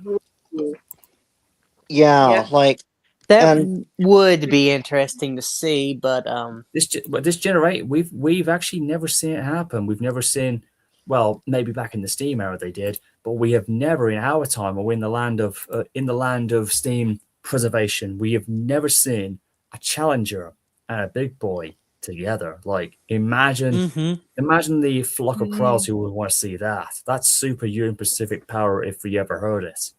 That would be interesting to see, but for that to happen, it would require Union Pacific to change their policy, because currently they are very wary of running equipment that they don't own, which that is true. That stems from a interesting incident with the 4449, and it was a whole mess, but basically at the end of it, Union Pacific said there would be no more vintage power running on their track if they can't repair it and inspect it themselves. Well, I can understand how protective they want to be. And, well, again, I mean, afterwards with 844 and 4449, one of the best northern pairings ever, I do feel like there's going to be a chance if they ever wanted to. Now, I know it's going to be tough, but I do feel like 844 and 4449 should have a reunion. They haven't met each other since, what was it, since 2007ish or wherever was that? Because I feel like it would be quite good if they did so, and if they ever wanted to, they could bring 844 over to Portland and they could have a good visit there, spend some time in the Union Station over at Los Angeles. Yeah, that's what they were going to do with the 44 big boy, the 4014, meet it up with 4449. No, not at Los Angeles. I meant over at where 4449's home is, over at Portland, over at the Union Station there, over, over in Southern Territory, which I think would be quite nice. I don't think they've had a Union Pacific over there in God knows how long. Actually, never. Nice. They've never had a Union Pacific up there because that's Burlington Northern Santa Fe territory, and they have a whole other. A lot of railroads and vintage equipment are kind of iffy. The only railroads really that are receptive to any type of vintage equipment right now are Union Pacific and CSX because things. I mean, there hasn't been a steam engine to run over BNSF rails under power since 4449 in the 90s when she was painted black. Yeah, that was the last time they ever let a steam engine operate over BNSF trackage. Well, Frisco 1522 at one point did it once. Mm-hmm. Yeah, like that. And of course, I'd love to see 1218 611 run together. They need to be together running. They should. Again. They were the backbone of Norfolk Southern, even though they had Southern engines as well. But for Norfolk and Western, they were the two hit stars, man. And if they did come back, it would be nice to see them two double head again, like they used to do back in the late 80s. Which was very common. But I do feel like, if 1218 comes back, they can do what they need to do. But before they bring like the passenger stuff back to it, like it was best for doing, I feel like they should break it back in, do more coaling facility, or basically just do some freight work to get back into the thick of things, and then get the passenger stuff going. If you get my drift, right? Mm-hmm. Or if Norfolk Southern was smart enough, if they bloody well wanted to, let 611 do the bulk of the passenger working, and then let 1218 handle the freight operations, and then you've got a Norfolk and Western passenger freight thing by steam. Mm-hmm. And I mean, look at what happened when 614 did it in 1985 when you was testing for the Ace 3000. It proved so good; it actually outperformed all the modern diesels. And it had a very brief second career as a freight hauler. So it goes to show that even back then, or even in today's time, there's a chance for steam to shine for freight servicing. And I think in this day and age, I think there is a place for them to do it. And personally, 1218 should kickstart it. Then when 614 comes back, I know it'll be in the Greenbrier look, unless they're going to bring it back to her C&O look. She will be C&O. The Greenbrier Limited, that died a long time ago. That's no longer a project. Greenbrier Presidential Express. Or maybe that ended back in the I think 2015 or whatever. That was when the project was abandoned due to being unfeasible. Yeah, or maybe when Western, or maybe 614 will return and steam in that look, maybe for a one-time thing before going back to C&O, perhaps, maybe, because I think that's what I think Ross Rowland would have wanted to see her run that way, so I feel like that would work. Yeah, rest in peace to him. Yeah, instead of calling it it could just be called that, nicknamed, because the engine was a Greenbrier after all. So I feel like it should have that at some point where it needs to, like for passenger servicing, but I think the C&O look could be good for freight. And if they wanted to, because C&O were very similar to Norfolk and Western, they could bring it back for coal running, and 614 proved that in 1985. And I think personally, cost wise, which is a big gamble, I think to this day, I think 614 personally can outperform any modern day loco out there. I feel like it can perform. 100%. So I feel like you can have both freight and passenger careering on both sides. I mean, show me definitely. a diesel. Show me any diesel that could haul 100. That could haul 100 car coal drag at 90 mile an hour and hold its speed. Yeah. Also, True. of course, I would really love to see Frisco 1522 return. Well, that might happen. I mean, it almost happened a couple year ago because originally Western Maryland Scenic Railroad was supposed to buy 1522, but then Baltimore and Ohio Railroad Museum offered them 1309, and they took 1309 instead. Yeah, like 1522. I really love that locomotive. That locomotive is such a beautiful design, and she's basically one of she's basically went like 1522. I just love to see her run again, right, Glenn? Yeah, she would come back. Mhm. Well, 722 definitely will come back. But 1702 will definitely make a return at some point if it ever does. Because, yeah, honestly, I really do feel like it can happen. Yeah, well, I know that 722 is supposed to return this year. The people at the shop are going to, pretty much how I know it is, the boys in Dillsboro are going to bust their you-know-whats to get that engine fired up by July 22nd of next year because they want to run 722 on 722, at least Yeah. on the Oh, US I calendar. see. Yeah, I like get it. I get Right. it. That's really good. So basically, to put this in perspective, I know some of you guys are saying this, and then one of my mates joked about this. They're literally going to be busting their balls to get her back. yeah, Mhm. same I mean- thing. And another great excursion since in 2025 was a great year for me. I got to learn I also got into. I became a fan of Canadian Pacific H1B Hudson number 2816. Oh, good lord. So she's really good. That's another thing. Canadian Ooh. locomotives, I've said this before. Canadian locomotives, they are so underrated in today's time. But that one who made They that are. journey from Mexico and back proved that they were good. But there's one engine I miss in Canadian. It's hard for me to say it, but she's my favorite. I'm missing. 3254? No, it was 2860. Oh yeah, the 2860. Yeah, one of three Oh. Hudsons semi-streamliners who had a good brief running career during the time in the 90s and whatever. But that's the locomotive I want to see come back. To be honest, that's the queen of Canadian Pacific of right there. Mhm. She's the one I miss dearly, and they should bring her back because if you watch John A. D. Clare's, what's his name, the guy who does Frank in not Frank, I mean who does Dan in San Juan, he did his thing called like a what if steam excursion that nearly happened, and in 1996, 4449 and Canadian Pacific 2860 almost met with each other, and it nearly happened. The idea was actually pitched at that Who- point to bring them back to Portland because during their 100th anniversary or wherever it was in. But and of course, like I said, the idea was pitched to have those two come back together, double heading into the event, and we're actually uncertain to know exactly how close it came, but it was one of those events that nearly did become a reality, and it was happily nicknamed a Royal Daylight or whatever it was called.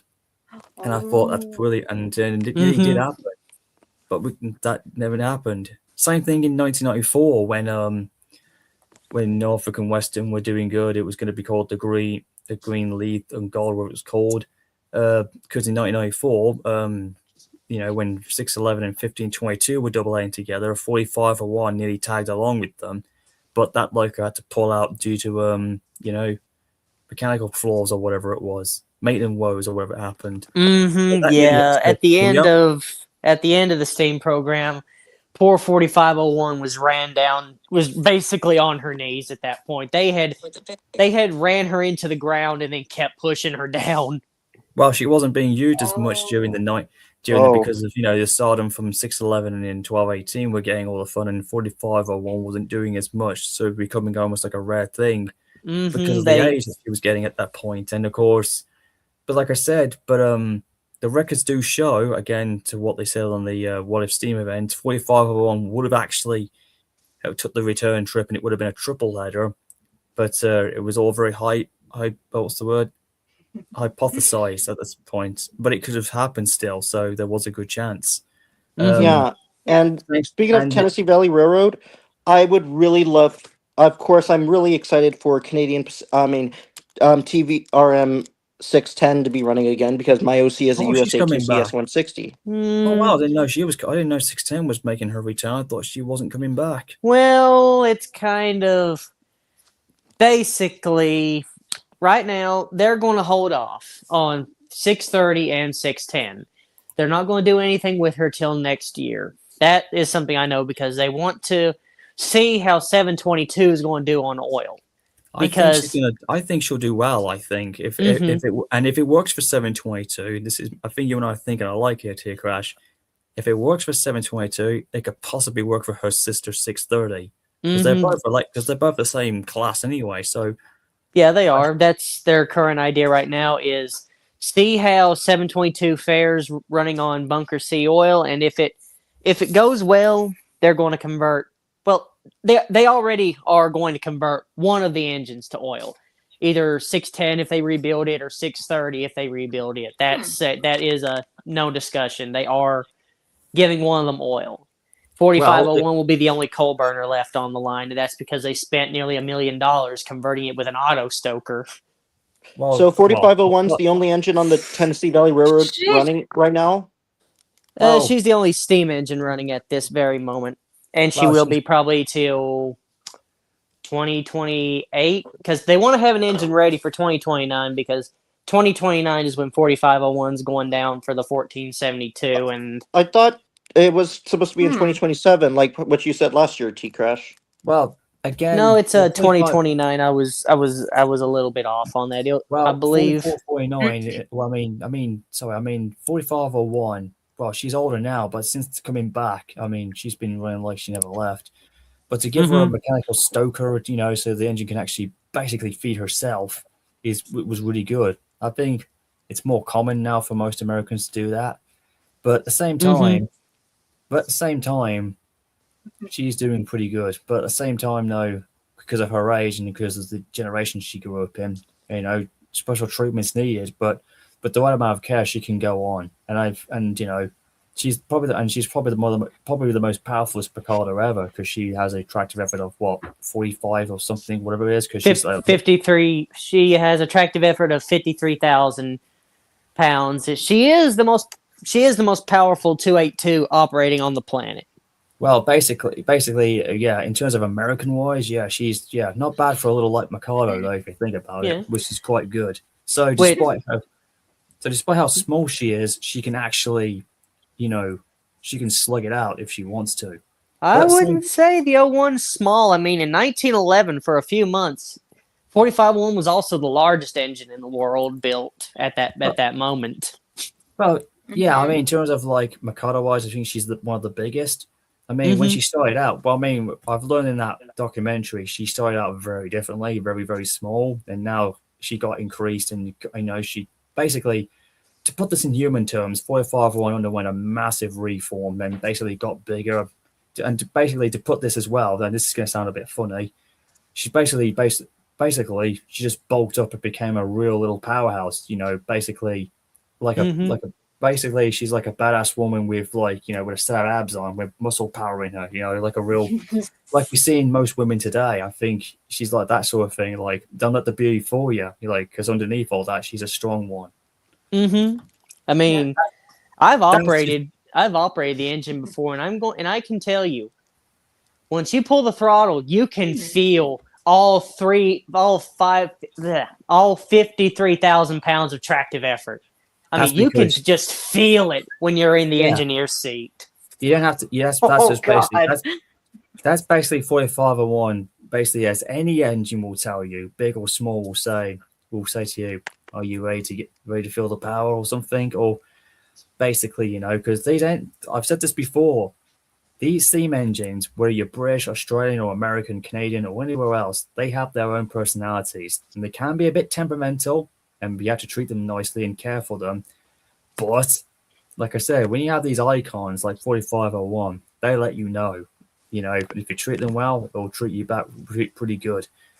But like I said, when it comes to certain bigger engines, especially when you got 611, that's even that's 80,000 pounds collective worth of power you're making, and she's just as strong as 4501. But when you see her go, she's legit fast. Also, 611 was the most powerful 484 ever built. She has the highest tractive effort. And Yeah, also, 80,000. she- Yeah, 80,000, Mhm. and she can run smooth, man. Like, Yeah, she's good. she also, in terms of 484s, she has one of the smallest drivers too. That's one of the reasons she's so powerful because she's only got 70-inch drivers. That's Well, actually because they're counterbalanced. That's tiny. because, yeah, they're basically, she's so counterbalanced so well. Basically, her designer, who I've learned in one of the old documentaries, was said he was heavily inspired by the Southern Pacific Daylights in terms of their, I think that was to do with their power and ability of speed and technology wise, but it was Mhm. also inspired by the Royal Hudsons as well from the New York Central. So that's what he said, and he admitted to be influenced by those two designs, and thus why 611's the way she is. So she's basically a combo of of the New York Central and the Southern combined, and there you got it. But I do feel like I know 611's powerful and strong, but I've always liked. Yep, hey Ron, I can see you, pal. But the only thing I'd like to say is though, if anybody could come close to her in terms of power wise, 44, 49 is definitely up there. She is roughly has the power of 2.5 E-unit passenger diesels combined. That's how strong she is. Mm-hmm. At 55 miles per hour as well. So she can literally go too. Mm-hmm. I do feel like she's an equal to 611 because both of them are very popular with the public. Everyone loves them the same way. But obviously, when it comes to, I feel like everyone's favorite Northern, 44, 49 definitely outdoes 611 in terms of her beauty wise. Arguably the most beautiful American ever built, but 611's in her own way. Yeah, I'd love those two 611 44 49 611. I'd love to see them. There, I meet know. up. That's what everybody goes crazy about. That's the Northern Dream we've not seen. Just think about it, T Crash. Mm-hmm. If It 611 would and be. if 44, 49, 611 could meet, and for the first time, if there ever was a point where both Oil Bro and Cold Burner can meet face to face in a way, I feel like to me that would draw in the biggest crowd. I feel like in any. I mean, anyone, it because almost happened. they're It almost happened. Their popularity is just beyond anything right now. Mm-hmm. And I mean, believe it almost happened because back during the Southern Steam program, Bill Purdy wanted to loan the engine out or outright wanted to buy it. But if that happened, it would have gotten painted up in the Crescent Limited scheme, which I mean, it would have be been interesting. interesting to see. 44, 49 would look good in any livery, even if they were in the Southern Crescent livery style, because green is a positive color, believe it or not. And not only that, but I also feel like it'll be quite funny because I know 45 for one briefly had Norfolk and Western written on her for a movie she was involved in. Mm-hmm. October Sky. Yeah, thanks to Peter's Trains in the train community who did her, and not Kane. And it's funny K&L never bothered doing that because that would have been funny, obviously, for some reason. So they dropped the ball on that one. But I will have to say, and it would be funny actually if 44, 49 had that too. Imagine if she was dressed in N&W look. She basically would have the same livery as 611, just in her unique Skyline casing style, which would be very interesting. Mm-hmm. Which would Yeah. go. I think Yeah. not. I think it would look good. I mean, somebody did a pro skin of a J class if it was built for the Southern Pacific in daylight, which I think it looks pretty unique. So I think you're looking at both sides are equal. I mean, 611 would look unique in daylight colors if you think about it, because they're both good. Although I feel like there will come a time. I know they're going to bring back 2100, and she's going to be drafted into the American Freedom Train.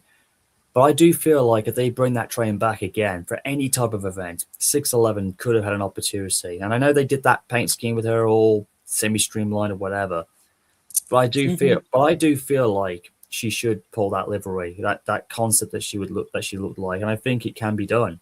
If 4449 could do it and was very successful, along with 2101 and 610, surely Norfolk and Western's own flagship can do the same. Yeah, and American Steam Railroad. I'm surprised that they're having 2100 burn oil again, because the last time she burned oil, like in 2001, when Thomas Paine converted her, she actually had a lot of problems with. That was terrible. He burning didn't oil. even know He didn't know exactly what he was doing. Okay, right. Okay, well, we've got somebody else join with us. Mm-hmm. Ryan's here. Yeah. Hey, Ryan. Also, let me know when you want me to do the What's up, story. Glenn? Sorry if I Alright. took you a long while to bring you in, mate. Just No, very you're to good, talk man. with- I'm actually in the middle of a video editing process because last night I just set Oh. up my YouTube account. Oh, okay. Well, welcome aboard then. I can see somebody was in the backstage as well. Somebody called Caroline and Nanabe, where his name was. Oh yeah, in the back. Oh yeah, it's him in the back. I see him. I see him. Anyways, you guys continue chit chat. I'm gonna make myself something quickly to eat because I've got a podcast at 8 o'clock to do anyway. Yeah. So T Crash, Alright. do you think American Steam Railroad went because they're converting having 2100 burn oil? Do you think they're gonna have her? They're gonna do a much better job at converting her to burn oil than Thomas Paine did. Well, American Steam Railroad has a lot more knowledge. They have more knowledgeable people, and they have a better skill set. So, I do believe that 2100 will fare better on oil this time. Yeah, Hmm. like I do think like Thomas Paine, he did give 2100 like this red paint on the side. Did that kind of mimic Reading 2101's American Freedom Train colors or 611's colors or Canadian Pacific? I couldn't tell you because I've never seen it, nor have I really ever heard of Thomas Paine, so I can't really say for sure. Like like here's footage of her of how she looked with she had on the tender she had the name Feroicus. Huh. Like come on. Oh yeah, that. Like Penzi Productions when he did his top 10 retired Steam Excursion stars, I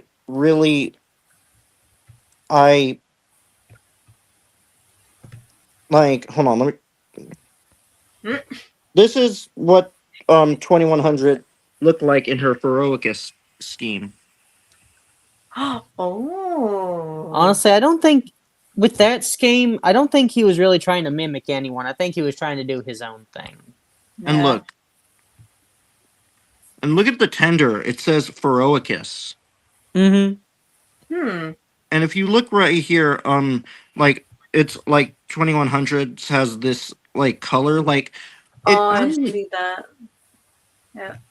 I don't know, if he's trying to mimic like, and he also put another a secondary headlight below the headlight. I understand above the headlight, but why below the headlight? Now it looks like it has two number plates. It look like two number plates. Oh god, it does. Mm-hmm. But she was converted to burn oil, which is cleaner, but Thomas Paine did not do a good job. Mm. And I would love to see of course with Chesapeake and Ohio 2716 being restored. I'm really hoping that they would like if Tennessee Valley got a hold of 2716, I believe they would have brought her back, turned her back into her Southern Railway livery. Mm-hmm. Do you think that would happen, T Crash, or Well, for one, there would be really no reason for TVRM to get it because the tunnel that they have is way too small for 2716 because 2716 would not fit through Missionary Ridge Tunnel. 4501, when it goes through Missionary Ridge Tunnel, there's like a It's- 2-inch gap between the engine and the tunnel wall. It's It's like literally a a flat top tunnel. flat top tunnel from Polar Express? Yeah, I mean, oh my literally, god. that's the one thing that I mean, TVRM has cars they can't run through Missionary Ridge like their dome car because it's too tall. And pretty much any big engine we've talked about so far on this stream would not fit through that tunnel. 4501 is literally the biggest thing you could get through that tunnel, and that's pushing it. yeah. Like I'm surprised she hasn't had any accidents. Yeah, I mean, they keep the track good, so there's all that. But I mean, there was one time back in the 1800s that an engine blew up in Missionary Ridge Tunnel. Oh my god, what? Yeah, and actually, the engine's still around. Southern Railway 107. wow. Yeah, the engine Bro. essentially back in the day. I think it was 1896. I'm going to say I'll look it up later. And see, but essentially, the crew had not been trained very well on operating the locomotive, and when she was coming out the east side of the tunnel, the engine's boiler exploded. The front of the smoke box blew 200 feet ahead of the engine. The roof of the cab was found nearly 100 feet up the mountainside. It was a bad explosion. I mean, the boiler completely ruptured off the god. the boiler It almost sounds completely as equally lifted violent itself as- off the boiler completely lifted off of the frame and was thrown to the left, I believe. What the Yeah, That just sounds as dangerously violent as that season 10 blooper of Thomas, where when they oh, were shooting the episode for "It's Good to Be Gordon" when they were in Marin, the battery pack that was used to Oh yeah. shake yeah, Henry up, that. the batteries exploded, and that caused the lid for his tender that had the coal to shoot out, and the fireman was on top of the coal. And I Damn. believe I can fly. Like, oh my god. Don't sing that song. It's good. But- R.I.P. Henry's fireman. Yeah. Also, I He I believes would I can just fly him, touch the sky. Yay. But, I would just yeah. love the reason why I think if TVRM like got a hold of 2716, like even if they didn't run it through the tunnel, even if they just had it on display, I believe that they would have turned 2716 back into her Southern livery, like Southern 2716. That would be nice, Well- actually. 2716's in the best hands for her currently. Oh god, 2760. Oh my god. I'm Yeah. looking forward to her coming back. She deserves to return. I Oh, really wanna Ryan, you see- lucky man. Yep. Ryan, I've been looking to get that book for ages, man. I need to get a copy of it somewhere. Mm-hmm. Well, Though they should be able to purchase where you live. Sodor they are on eBay. of I reading got this. between This the was sold in lines. America for $20. Wow. Yeah. Sorry. Bless you, T Crash. Nice. Yeah, Hey, sorry. I guys, would just letting you guys know, I'm just cooking my dinner at this point. So if you're wondering where I'm at, so you guys can continue on Yeah. while I'm just doing Mhm. this, all right? Because I gotta have. Yeah, you're I've got good. I've Yeah. got a podcasting at 8 o'clock, so I might have to wrap this up in 45 minutes, comparing to Yeah. Mhm. When But you get back, anyways, when, I'll let you when you guys get go, back, I'll right? tell the story. Yeah. Oh Feel yes. like that, lad. Oh yeah. Also, I would just love to see Just confirmed 2716. Neil is alive. I would love to see 2716 return to her Southern livery, but I don't know if that's ever going to happen. It will. They do want to, but currently they want to get her back to her CNO appearance. But they do have they still have the components that they use to modify her to look like a Southern engine. Hmm. Yeah, like But with 2716's restoration, I'm not going to get into it, but I have faith in it. I just don't have faith in one of the people working on her. yeah, and of someone here to course, join the meeting. Kentucky Steam is also that's where my nickel plate road God. 587 is stored. And to be honest, I really had faith that the Kentucky Steam Heritage Corporation was going to restore 587, but now it has a private owner. But the private owner is working with the Kentucky Steam Heritage Corporation, so maybe after 2716's rebuild is complete, then the attention will turn to 587. Maybe. I mean, that's another one I have. Kentucky Steam is a bit mixed with me because I have some very interesting opinions on some of the people that either work there or connected with it, especially 587's owner. That's a whole pot of worms I am not going to crack open on this call, but if you knew about 587's owner, you would be saying, get that engine away, get out of his ownership immediately. Yeah. All I'm going to say is Blackwell Railroad. If you want to look up the sketchy things that 587 owner's done. Wow. Yeah, it's a shame that the ITM it closed down and it's no longer here. And I was kind of worried for 587, and I'm really hoping 587 does return to service. Well, she might. It's just the point of right now, if they can get her work done, because the biggest thing is the guy that owns 587 also really can't afford the engine because, I mean, the engine nearly got sold at auction earlier this year by Kentucky Steam because my- he was not paying them for their storage fees. And he kind of dropped off the face of the earth after the whole Blackwell Railroad incident. He got exposed, yada yada. He gave a locomotive away to a 16-year-old. It is a nightmare Oh, what happened down Jesus. there. Wait, is that into a 16-year-old? History in the Darks video? Nickel Plate Yes. Road 587 is being abducted off. Is that the video? Yeah, that's the one I was talking about. But that's the guy. But the guy that I'm sure I don't know if you've heard about the Blackwell Railroad in Texas, but the guy that caused all that is the guy that owns 587. And I'm just saying, that poor engine, that poor engine. My poor girl.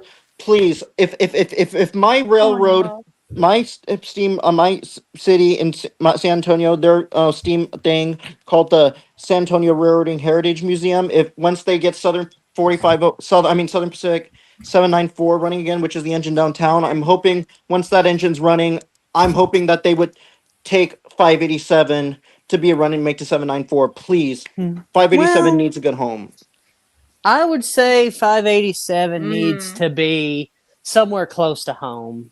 I do think that. I mean, I would say Fort Wayne, but Fort Wayne just got the 3K1, and that's going to be their new baby. I mean, 3K1's liable to outshine 765. Yeah, like mean, I was big- thinking like Tennessee Valley Railroad, Blue Mountain Reading, or Strasburg would take the locomotive. Blue Mountain Reading. I almost thought you were going to say Blue Mountain Mystery. Yeah. Oh, Strasbourg. Oh, well, the only problem with 587 at Strasburg is she's too big for it. I mean, like, most of the engines that Strasburg has are too big for the railroad. Like, let's see, I know 611 ran there and she destroyed all their track work and broke their switches because of how heavy she is. But I mean, it could Oh, happen. damn. It could happen. I mean, maybe. Really said, fuck the switches. Oh, speaking of 587, did you hear that she had a cracked whistle? Oh yeah, And it sounded The like screamer. this. Yep. Oh, jeez. That reminds me of when Gordon's whistle got like stuck or some shit. I don't remember. Or no. The like eat thing that was that loud like eat thing was with Gordon was when his whistle like broke or something. Doesn't it sound like? I think it's Doesn't it sound like Tom and Jerry It screaming? was like so loud. It does. I've seen the videos and stuff comparing that. Speaking of Bill Jensen, I did this. Bill Jensen sounds like 587's cracked whistle. Listen to this.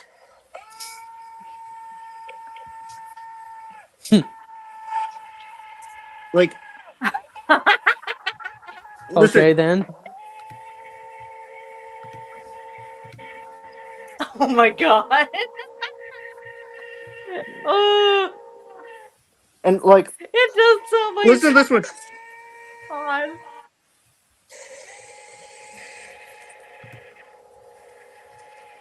Oh Jesus. Don't they Yeah. sound familiar? That is so Yeah, I'm glad they fixed the Yeah. whistle. yeah. But Yeah, it was like- a unique sound. I mean, it sounded like the engine was being butchered, but I mean, it was a unique sound. Yeah, unique sound. Yeah, it sounded like.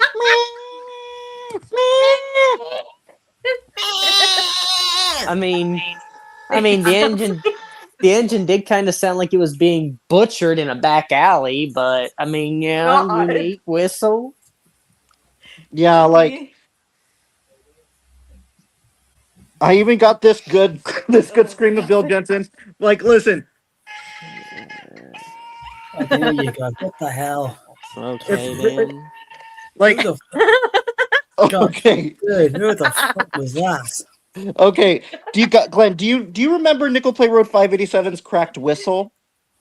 Yes, I remember it. It was really cool. Look, Like, that locomotive, when it had that funny whistle, which was so high pitched, it made it sounded like it was an absolute female. It kind of worked. Both the low deep whistle was good, but the high pitchy when it was all screamy, banshee like, it kind of gave the engine a female personality, which kind of suits her look. The poor engine just sitting here sounding like it's being butchered in a back alley. and like here comes the best part. Like, Oh god. Okay, then. It sounds like a whining baby. Oh, gee. Nah, as far as I'm Mm. concerned, that's basically Guess who else has five joined the meeting, sir? that's basically 587 just giving her, just giving out her as I like to say, very nickel play female, finding her female God. voice. Or basically as an engine who Mhm. kind of sounds like she's pissed or something. This is Just saying, the new don't Rich kill me, back off. Yeah. Like, and the fucking and to top that 587's with- whistle, it really sounds like but when it's fixed, non-cracked her regular 5 chime. that's because she's got a deep voice tone. It sounds cool too. By the way, guys, I got my Mhm. crystal drinking out for the remaining of the year. So I'm getting into party mode. Yep. So, This is her original whistle sounding. Oh, Like, jeez.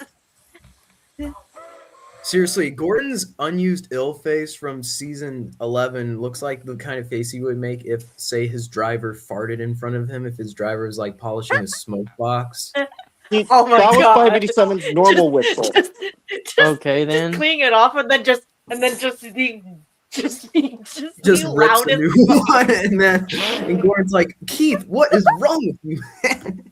What is wrong with you? Did you Sorry. Wolf Mom, does Yeah. but does 587's cracked whistle sound like Tom from Tom and Jerry Scream? Yes. Not really. I don't really get it. I don't quite think it sounds like Tom's leather lung scream, like ah! Like Josh, he did my God. like so many videos on Nickel Play Road 587, like 587's cracked whistle in Uh-huh. in a nutshell. I'm pretty sure you've seen Fast Break Productions whistle nutshells. Mm-hmm. Oh God. That incident is probably more tame All than right. the incident with 475 at Strasbourg when he got his smoke box door smashed into the. All right, front guys, reader. look at this. This is funny. Look. He does it. Oh. Watch. Mhm. Yeah, I can seriously see a train enthusiast switching out Tom's leather lung scream with that train whistle sound. Look, just.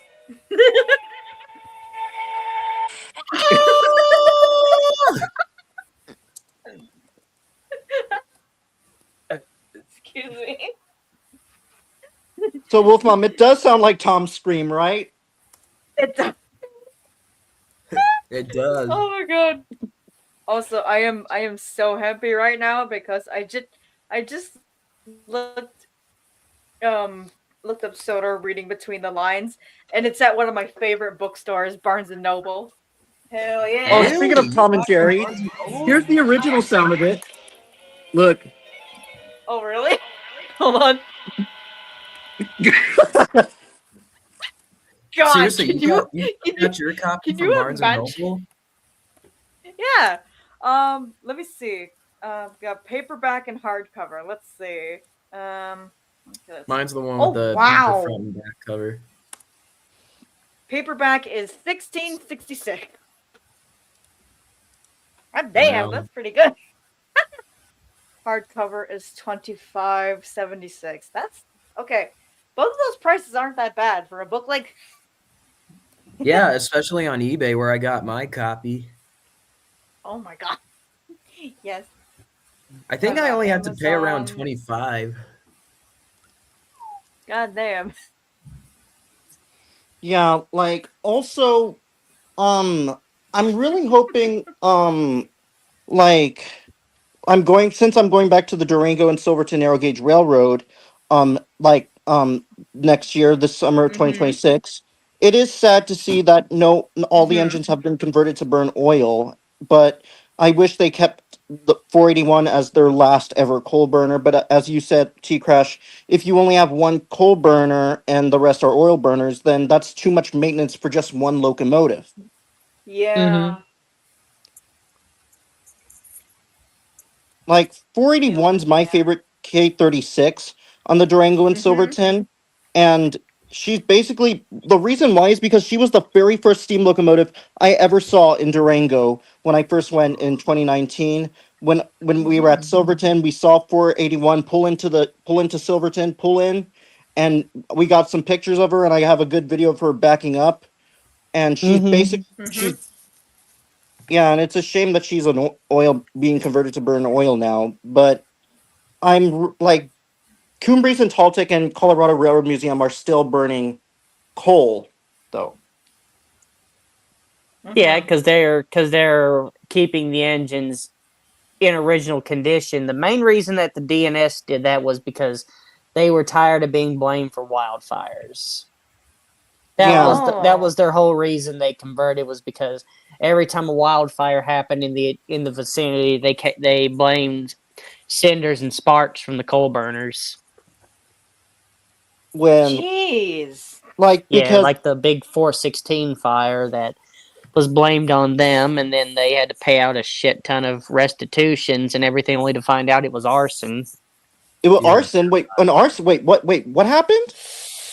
Basically, Yikes. there was a big fire in Colorado around Yeah, I know, Silverton but that an they arson, blamed. Mhm. Yeah, they later found out that it was arson and not the steam locomotives, but the damage was done already.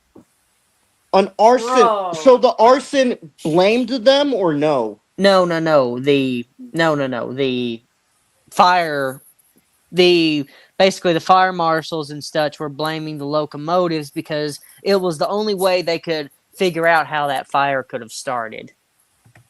And then it Jesus. was later found out that it was an arson. An You guys arson. on that. Sorry if I took a Yeah, little longer, but No, yeah. yeah. So You're good. hopefully, since it wasn't the engines who were blamed, since the engines didn't start a fire, then maybe it's a possibility that Durango and Silverton could return to burning coal They're not going burners. to. They're not there's going no to. You see, chance. Yeah. they've already converted everything. They've already done the work, and plus, like I said, they were tired of being blamed for every wildfire that happened. Mm. Yeah, They'd already been sued too many times. There was a couple times the railroad was nearly sued out of business because of being blamed for a wildfire they didn't I see with cause. the saber. yeah, like Durango and Silverton has never had any issues with their locomotives. Everything worked fine. Yeah, Even Yeah, that, but these are just things, unfortunately, that happen. Power off. like well, there's another engine that will be coming back, and that's what's her name, History in the Dark engine, who's one of my favourites. One of my favourite consultants, her number 18. Mm. Hmm. She's also the engine, in case you don't know. You know, in the film Shine Time, 'Tis a Gift, the locomotive that appears in the beginning intro and the ending. That's the Yeah. engine I'm talking about. Oh. Well, what's did you know that remember Glenn, do you remember when I showed you Durango and my video of seeing Durango and Silverton 480 blow her whistle, and how you said like her, like when she had I showing you her Baldwin 3 chime whistle, like Indeed. like it may like sound familiar. Like let me find a video of like hold on, let me try to find the like well, not that listen to this. I'm listening.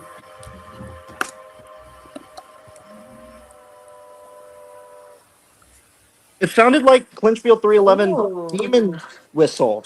Very Well- similar. It does, Most yeah. deep tones do sound. Well, her whistle, 311's whistle, it is a Crosby 3-chime, so very close to a Mhm. Baldwin 3-chime. Like, no, Yeah, it's that one sounded very close to what 311 sounds like. Mhm. let me I'll tell you this: there won't be any other American whistle that will sound as very loud know- and booming as Big Oh, Boy. speaking of which, you know the whistle Mhm. that 765 has? Yeah. Mhm, the Nathan 6, yeah.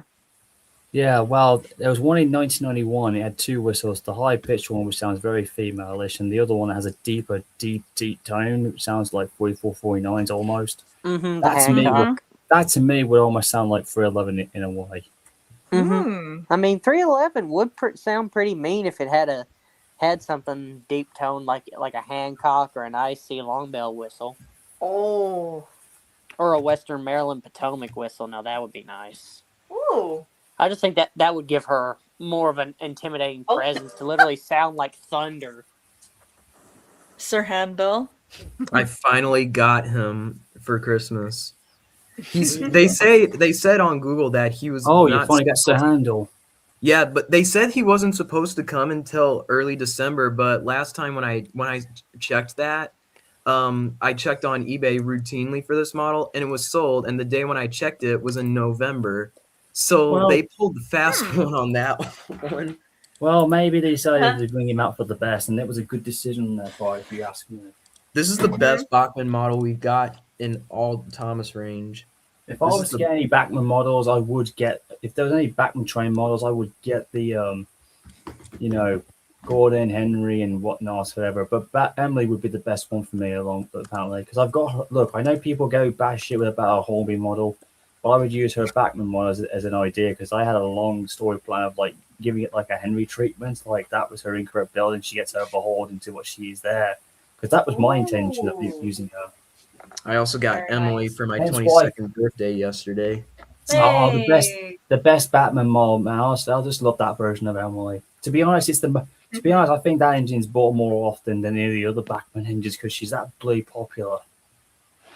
I think they say that her big drive wheel in the middle can sometimes be hard for her, like to pull much rolling stock, kind of like how in the TV show. It's kind of been stated in some merchandise lines, like in her Ertl diecast toy. They Mhm. state Well, in my version, she did quite well. Well, hold on. it's all about traction. You see, that one big driving wheel is good for speed. Yep. It's really good for speed, but you're not getting much power down to the track. That's why a freight locomotive has more wheels than a passenger engine usually would. Mhm. It's even funny considering how in the TV show Emily doesn't just pull passengers; she pulls rolling stock like freight cars. I mean, yeah, you could, but I don't think singles were ever really used in freight service at all. Yeah,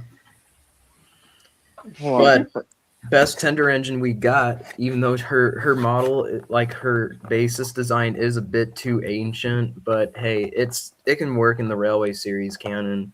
Oh, it can. Yeah. Look, it works for any version. All right, guys, listen to GPS. listen to 480's. Look, listen to her whistle right here. There's 4080. There she is. That. Yeah, that's not Ooh. Mm-hmm. Very nice. That sounds like 311. Is that Kind of, yeah. a, is that a High-pitched. 3-chime or is that? That's a 3-chime, a Baldwin 3-chime. Mm-hmm. Like it's basically 311's whistle. Like as you said, it sounds like 311's whistle. Like. Look.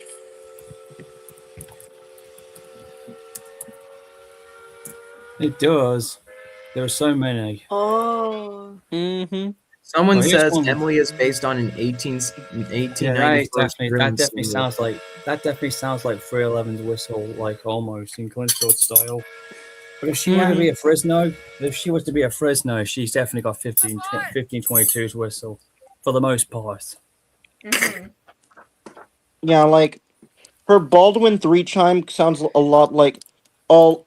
Let me like when in 2021, 493 had a whistle, had a whistle, very similar to to um um to to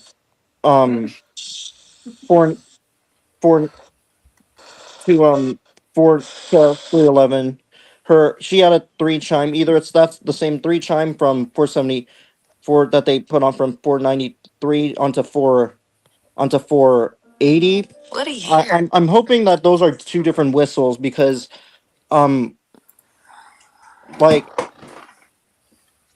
like a Baldwin 3 chime, like Mm-hmm. Well, the whistle that, like I said, the whistle that they use for All right, 311 listen. trains is a Crosby 3 chime. Ooh. listen to 493's whistle. Oh. It does. Sounds like a warrior. Like every time I hear steam whistles like that, they have their own voice to them. It's like they're saying, They "Make way do. for me." Yes, they do. Some of them are happy. Some of them It's- don't sound happy. Yeah. I'll It always sounds like be- 311. I'll always be Almost. partial to the Can you Southern ima- Railway Princeton 3 chimes. I think those were the most can you- beautiful sounding. Can you whistles to imagine me. like standing like yeah. Can you imagine Imagine what? standing like nearby the like not like being a train spotter and hearing that whistle? It would make your heart jump. Like Well, Mm-hmm. yeah, you got your back turned. You're not expecting it. Here's my old wooden railway and then just smudger. Oh, nice smudger. Oh my god. Very Nice. nice. Here's a better Well, shot of a whistle. He can rotate, so now he's an evil entity. Ooh. Oh, Jesus Christ. Let's not go that extreme, dude. God. Ryan. And his poor nose is chipped off. Well, you Look got at his that nose chip. nozzle. Wait, well, broken. well, Smudger did need a good chipping or two, didn't he? Yeah. In Oh, any case, someone in chat. Since- but- since you're doing with the whole 611 thing, and 311 as well, here's what I've got another one here from 611's sample, which did feature 587. Now listen to this. Ooh. Oh. Can you I guys think hear you it? need to. I think you have to share audio. Yeah, share 'Cause, audio. you're not sharing audio, which that'll make everyone's voice echo. So, just fair warning. Oh. Let me try that again. I know I was sharing it, and I did share the audio. There we go. Yes, I got it. There we go. Now, these two engines definitely made a unique pairing, I will admit. Yeah. Yeah. Oh. Yeah, but that broken whistle, but it still was. Yep. It would be interesting to see a fan make a episode series. sounds so based much on like these 311. locomotives. Listen. Yeah. Like Thompson Here it things. comes. Look at that. It's like she's really balancing out. Like she's like really, you know, I wouldn't say pissed or angry, but it definitely sounds like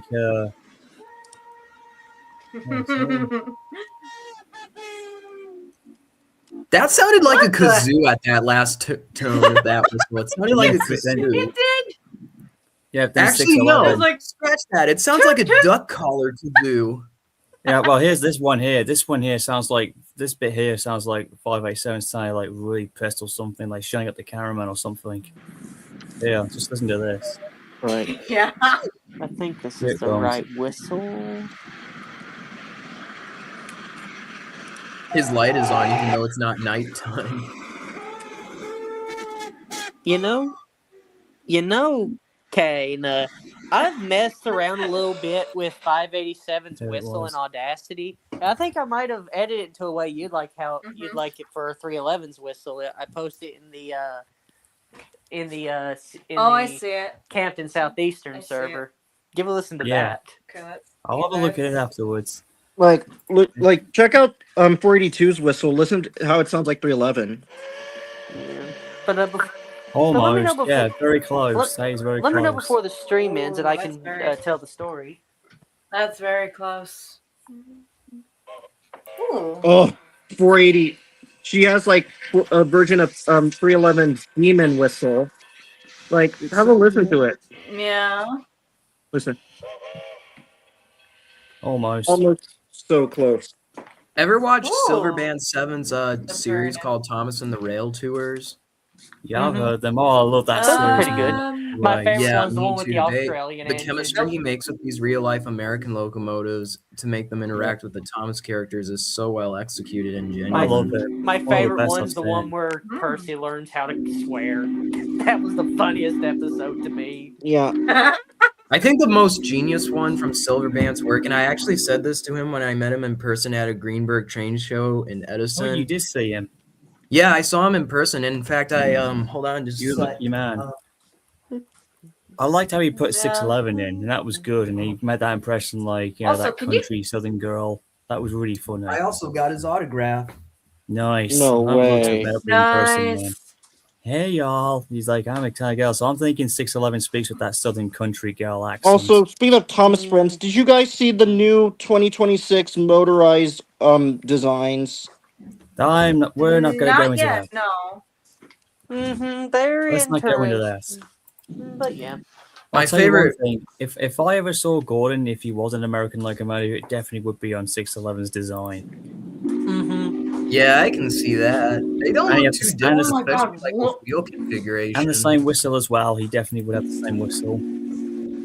I love the episode where Murdoch has an interaction with Big Boy. That is quite cool. Also, Yeah. Also, the I one had thing to I will finish say up though, the- the only other thing I will say that will come close to the Norfolk and Western's game being would have been the New York Central Niagaras. They were in a class of their own. Oh, they really Ooh. were. Yeah, and I could possibly see Gordon looking like one of them too, because they did look pretty cool. They could run, despite their long frame and their long tenders, they could definitely run. They were the most technologically advanced besides 611.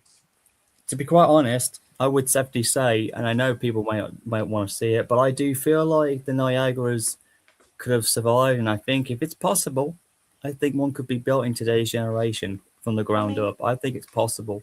I mean, it could. I mean, there's nothing stopping anyone but the money and the time.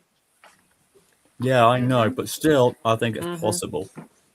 If they can get that Pennsylvania, if they can get that Pennsy T1 done, it's definitely a good chance. Mm-hmm. Where's that? Yeah. Oh, there was literally a Silverband Thomas and the Rail Tours episode where Percy learns how to cuss.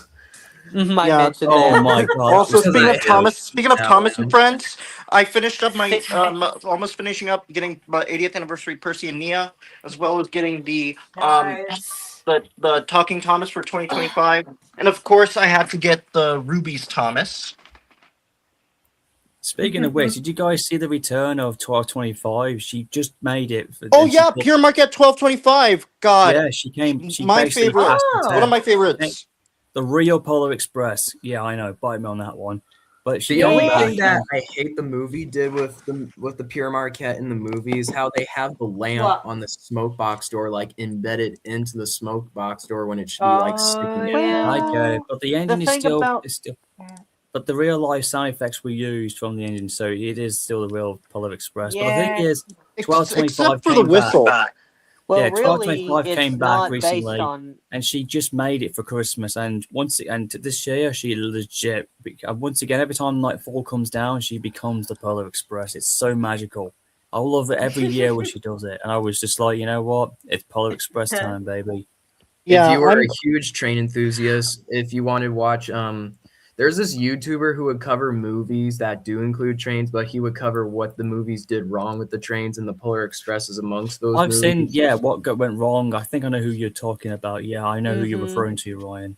Yeah, he also Yeah. did a video covering Unstoppable and the Lone Ranger because those also included trains.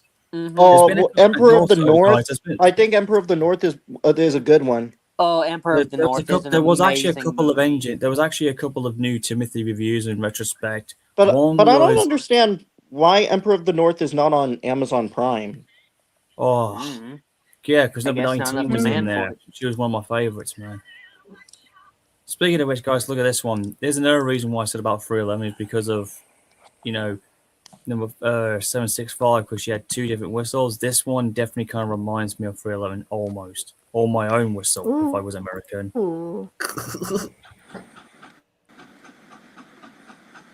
High Oh yeah, iron. here she comes. Is that 1225 and behind 765? Yeah, Yes. this was the same. This was in the year I was born in 1991 when they first met each other. Man, that Nice. long Two, Oh my two, gosh. two, yeah, Oh, two man, the near Huntington identical, event. nearly two almost identical Berkshire sisters, almost, except they're not sisters, even though they're from the same design. They're not family related. I mean, they Right. are because they're all because. Well, I mean, Go the by C&O Limer, Burks, yes. the but they- C&O but- Burks, the nickel plate Burks, and the Pierre Marquette Burks are all part of the standardized Van Swearingen. So technically, I guess if they can't be siblings, they'd at least be cousins because they all derivative from the same Yeah, but builder. the from the thing same is, unlike blueprints. 1225, who has much of her original, 765 has been very modernized. So in a way, she has distinguished. But in any cases, here's the whistle coming up. Oh, yes. Oh, That Mhm. definitely sounds like my whistle if I was American, or basically that Oh, sounds yes. like 311's demonic whistle. it does. Yeah, like, also, I'm hoping once 2716's rebuild is complete, hopefully 1225, 765, and 2716 will do a meet up together. That would be Mhm. interesting. Here we go. Yeah. Here's another good I listen mean- to it here. Here it comes. Here's another one that comes up. Right around the This bend. sounds like 311's demonic tone. Oh my god.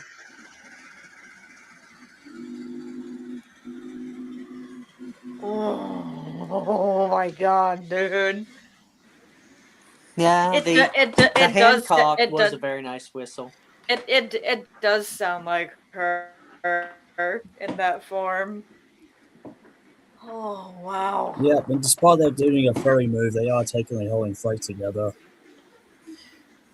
Have you guys ever heard about a train incident Mhm. that took place in Oh, Greencastle, Indiana in 1923? Nope.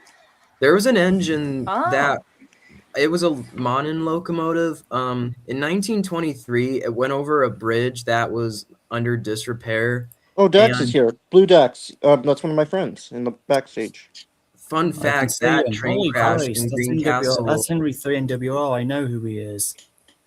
Mm-hmm. Oh, he's calling me. Oh, thanks, man. Appreciate that. I think I recognize him somewhere. Getting nostalgia from Henry 3 NWR. Thanks, man.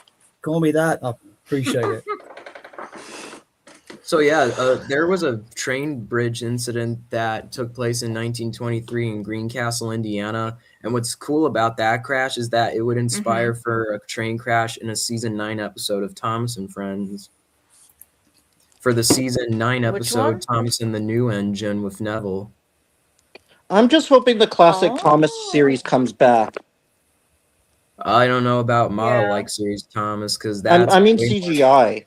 Oh yeah. CGI is CGI, better yeah. than it's better to do it CGI because model series has proven to be way more expensive than CGI, especially with It like may be Yeah. challenging, yes, but it's good to see modeling built. That's just me. Yeah. I'm very, Yeah. very old school. Yeah. Oh, remember Bad Writer alumni? Mm-hmm. yeah. Huh? Yes. Bad Writer, his funny Thomas videos with Bachman, his face. Snap Thomas. Like, listen, God. I can hear him. Look, Mom, you're gonna love this. Hey. Oh, shit. Oh, yeah, I remember this. Good God, Lord. No, let's not go into insanity like that, bro. Oh no. Yeah, but to No, thank no, no, God, no. his series, he ended his he canceled his series because he wants to start off fresher now. Instead of cancelled, he basically retired it. I'm glad Yeah, he he's was- doing it. I still can't believe that the real life K9 locomotive that Yeah. was used for the basis of Hank from season 12 would actually exist in the train museum at the Strasbourg Railroad. Hey, whoa. Easy, chaps. Easy. I can see you guys in the private. So there. Easy. Cool, pal. James and Seven do Take it, it of easy. course. I know. Chill, lads. Yeah, They Bad sound like Writer they sound alumni like is not James and doing Henry. cringe videos anymore. Instead, he's actually turning his Bachman models into replicas. Like, look at this face on Thomas that he made. Look at the jaw. I know. It looks Oh just my like Thomas from God. season 1. It looks just like Thomas from season 1. That's really cool. And look at Mhm. Gordon. It does.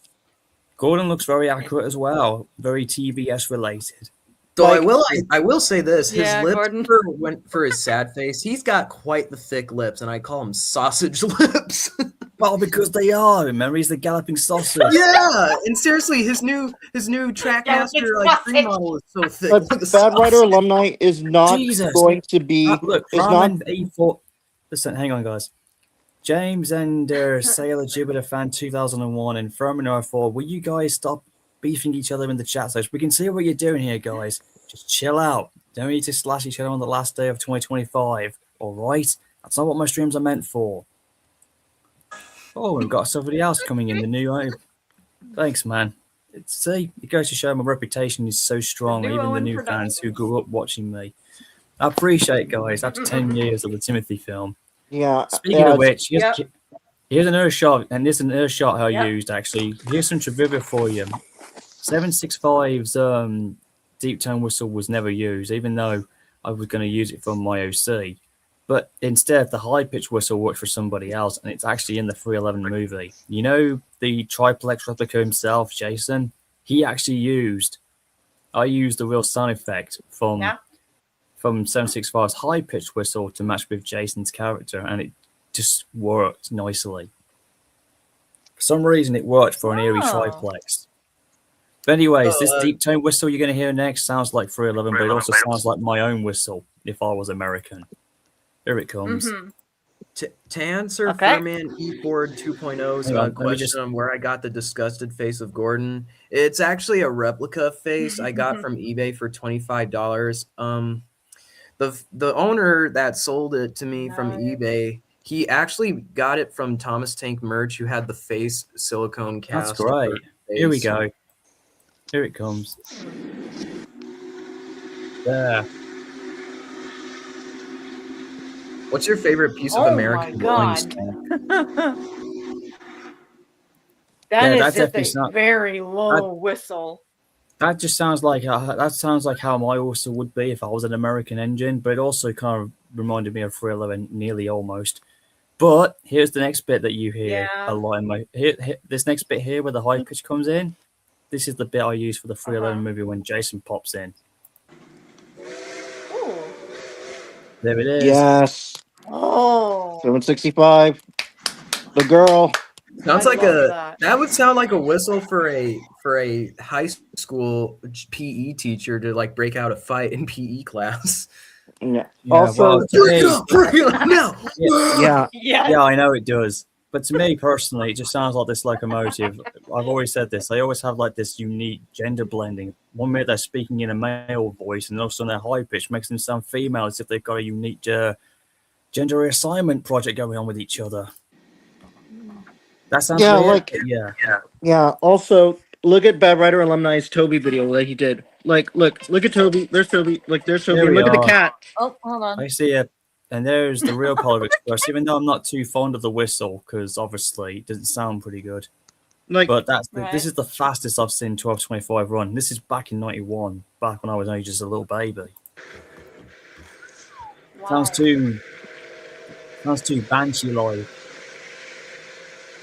Little bit advanced, you like. Yeah.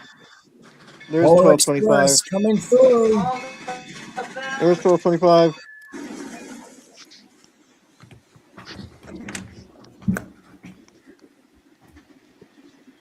Despite this engine can go along, that's 31 cars. That's trying behind that loco.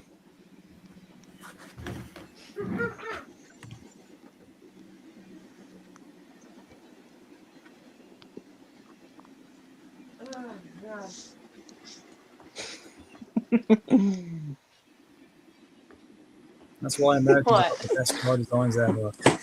The Captain Who's Southwestern giggling? manager Someone's with, giggling. with 311. Looking Campton Southeastern. The dome car. Yep. It's the Hang dome on, car, what? brother. T crash. What? Oh, what's going on? Oh, no. Just look at the server whenever you can. I'm looking. I can see it. We're going to kill you. What the hell? Yeah. Chat, let's be for real. Which voices are better, UK or US? I'm I gonna see say what you UK. did there, pal. Oh. Nice. Good God. Why did you have to? Come on. What? The whole thing with Smudger, he's all puppy teary eyed. The man just like, we're going to cure you. What the hell, bro? Yeah, I know. He's gonna get his nose trimmed down and have a nice new, Seriously, this reminds me of the time when I used to have a wooden railway model of Jack Frost Percy, and the nose piece was made out of rubber, and I ripped it off. And now Scary I'm- Jack Frost. That's too extreme. Yeah, and That's Bad Writer interesting. alumni even canceled his old cringe and retired Thomas series because he said there's no more stupid Percy, no more Kevin the ADHD kid, and no more adult jokes. Ah, good man. You made a good decision on that one. Mm-hmm. yeah, especially with man. Kappa. I know. Hey, we haven't mentioned that on the script, but I'm just saying we should do really because a lot of guys like look at NWO 91. He still does that thing. He says like, all I propositors, and he says like, enjoy the fucking video. It's like it works. Yeah. Yeah. Oh, there you are, Wolf Mum, popping up, and it's good to see. It's good to see the face reveal for the, again, Wolf Mum. It's nice to have the first time for the face reveal because I wasn't sure how that was going to go, but that was quite surprising. That's probably the last surprise I've got for this I'm just year. looking through this. No, I've still got that. I've got a book like that, but it has all the paintings on the front of it. You got the new, you got the new variation of it. Yeah, and Bad Writer Yeah, alumni and I did love do it. this animation, called Thomas and the Important Birthday. Like the animation doesn't look that bad. Of course it Oh yeah, doesn't. it's the April Fool's Day episode when it was Kevin's birthday. Oh. Of course, she's really good. Thomas, you will Oh be my in God. replacement of pulling James's passenger. Oh. Hold yeah. on a minute. Why is Thomas taking my coaches? They Oh are boy, my coaches. nostalgia, man.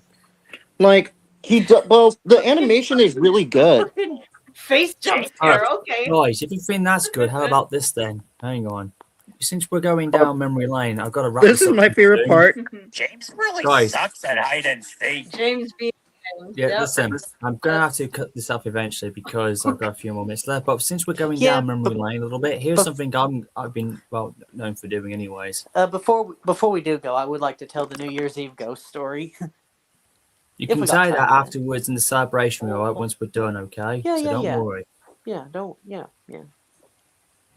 No worries about Clinchfield.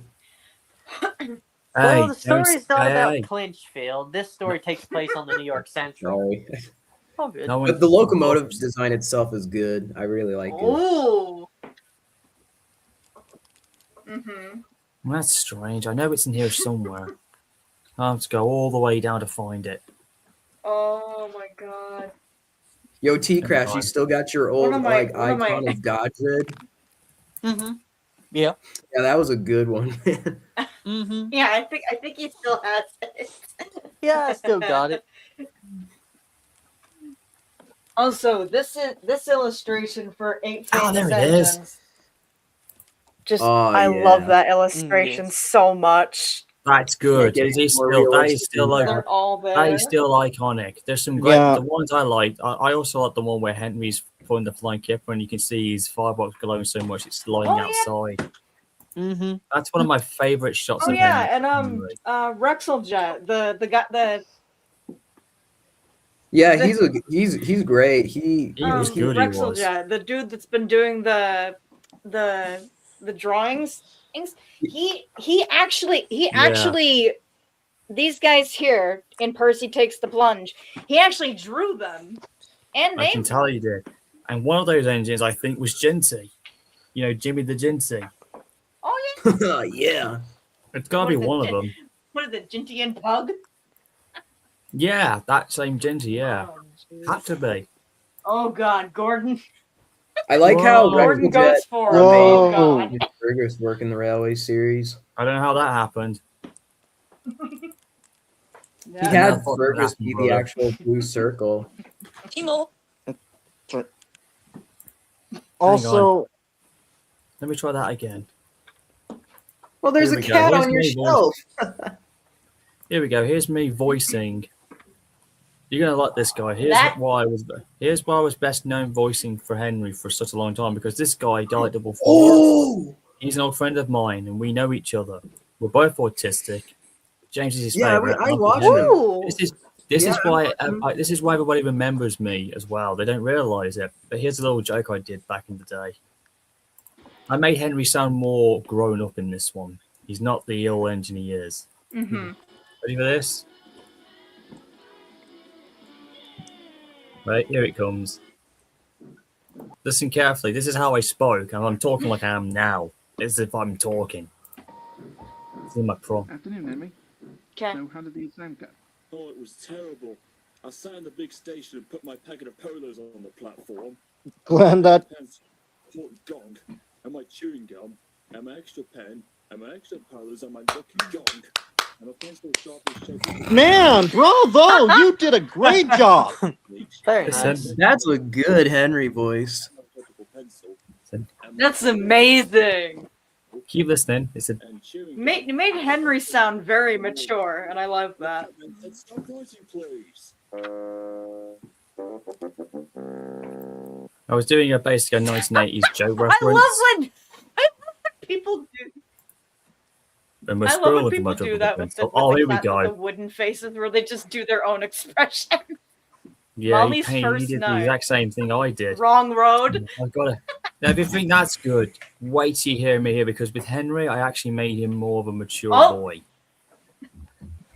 Where is that saying? The one Yeah. where he absolutely blows his head. The one where you know, the special, the one where he gets so mad. What about calling all engines? Because Diesel Tim was a good guy in that one. No, that doesn't compute. I'm talking about the Oh! I found the. I found the story where Jinty and Pug are singing. It's the Fat Where is Controllers engines where Jinty. Jinty! My favorite scene in Thomas in the Magic. We're also next year. We're actually getting for 2026. We're actually getting Thomas Oh, there it and the is. Magic Railroad the Allcroft cut, the director's cut. I know. Yes! We're aware. Here Yes! we go. I'm so excited for that. Hold on. Here it comes. Hey, there's Scotsman. The more the merrier. Just letting you know, in this one, I actually came up with the idea of Molly and Henry as a couple. So in this, there's Emily. I got these, you know, and they're still here. There she Hang on. is. Unikitty. Oh, yeah!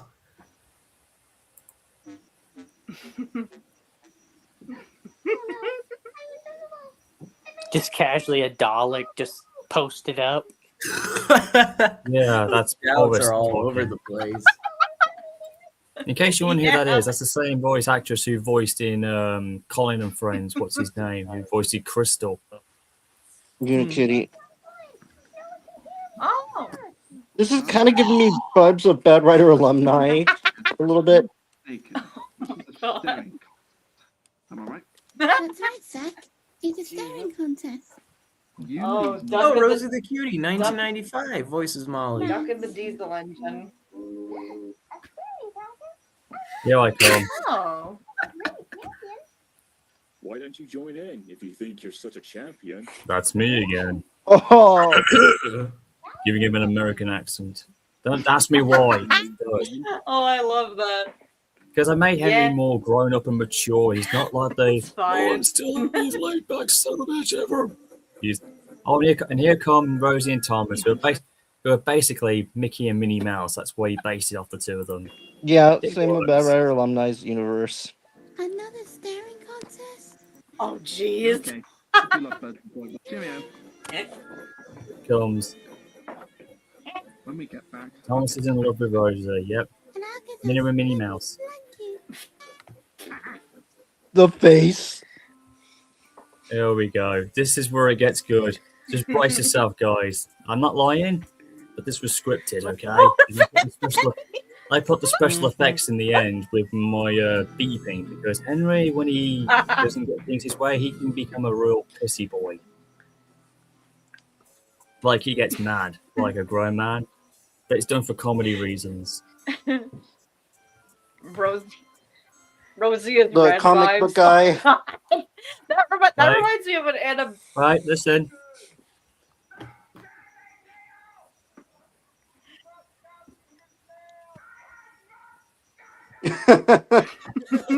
I'm laughing, right?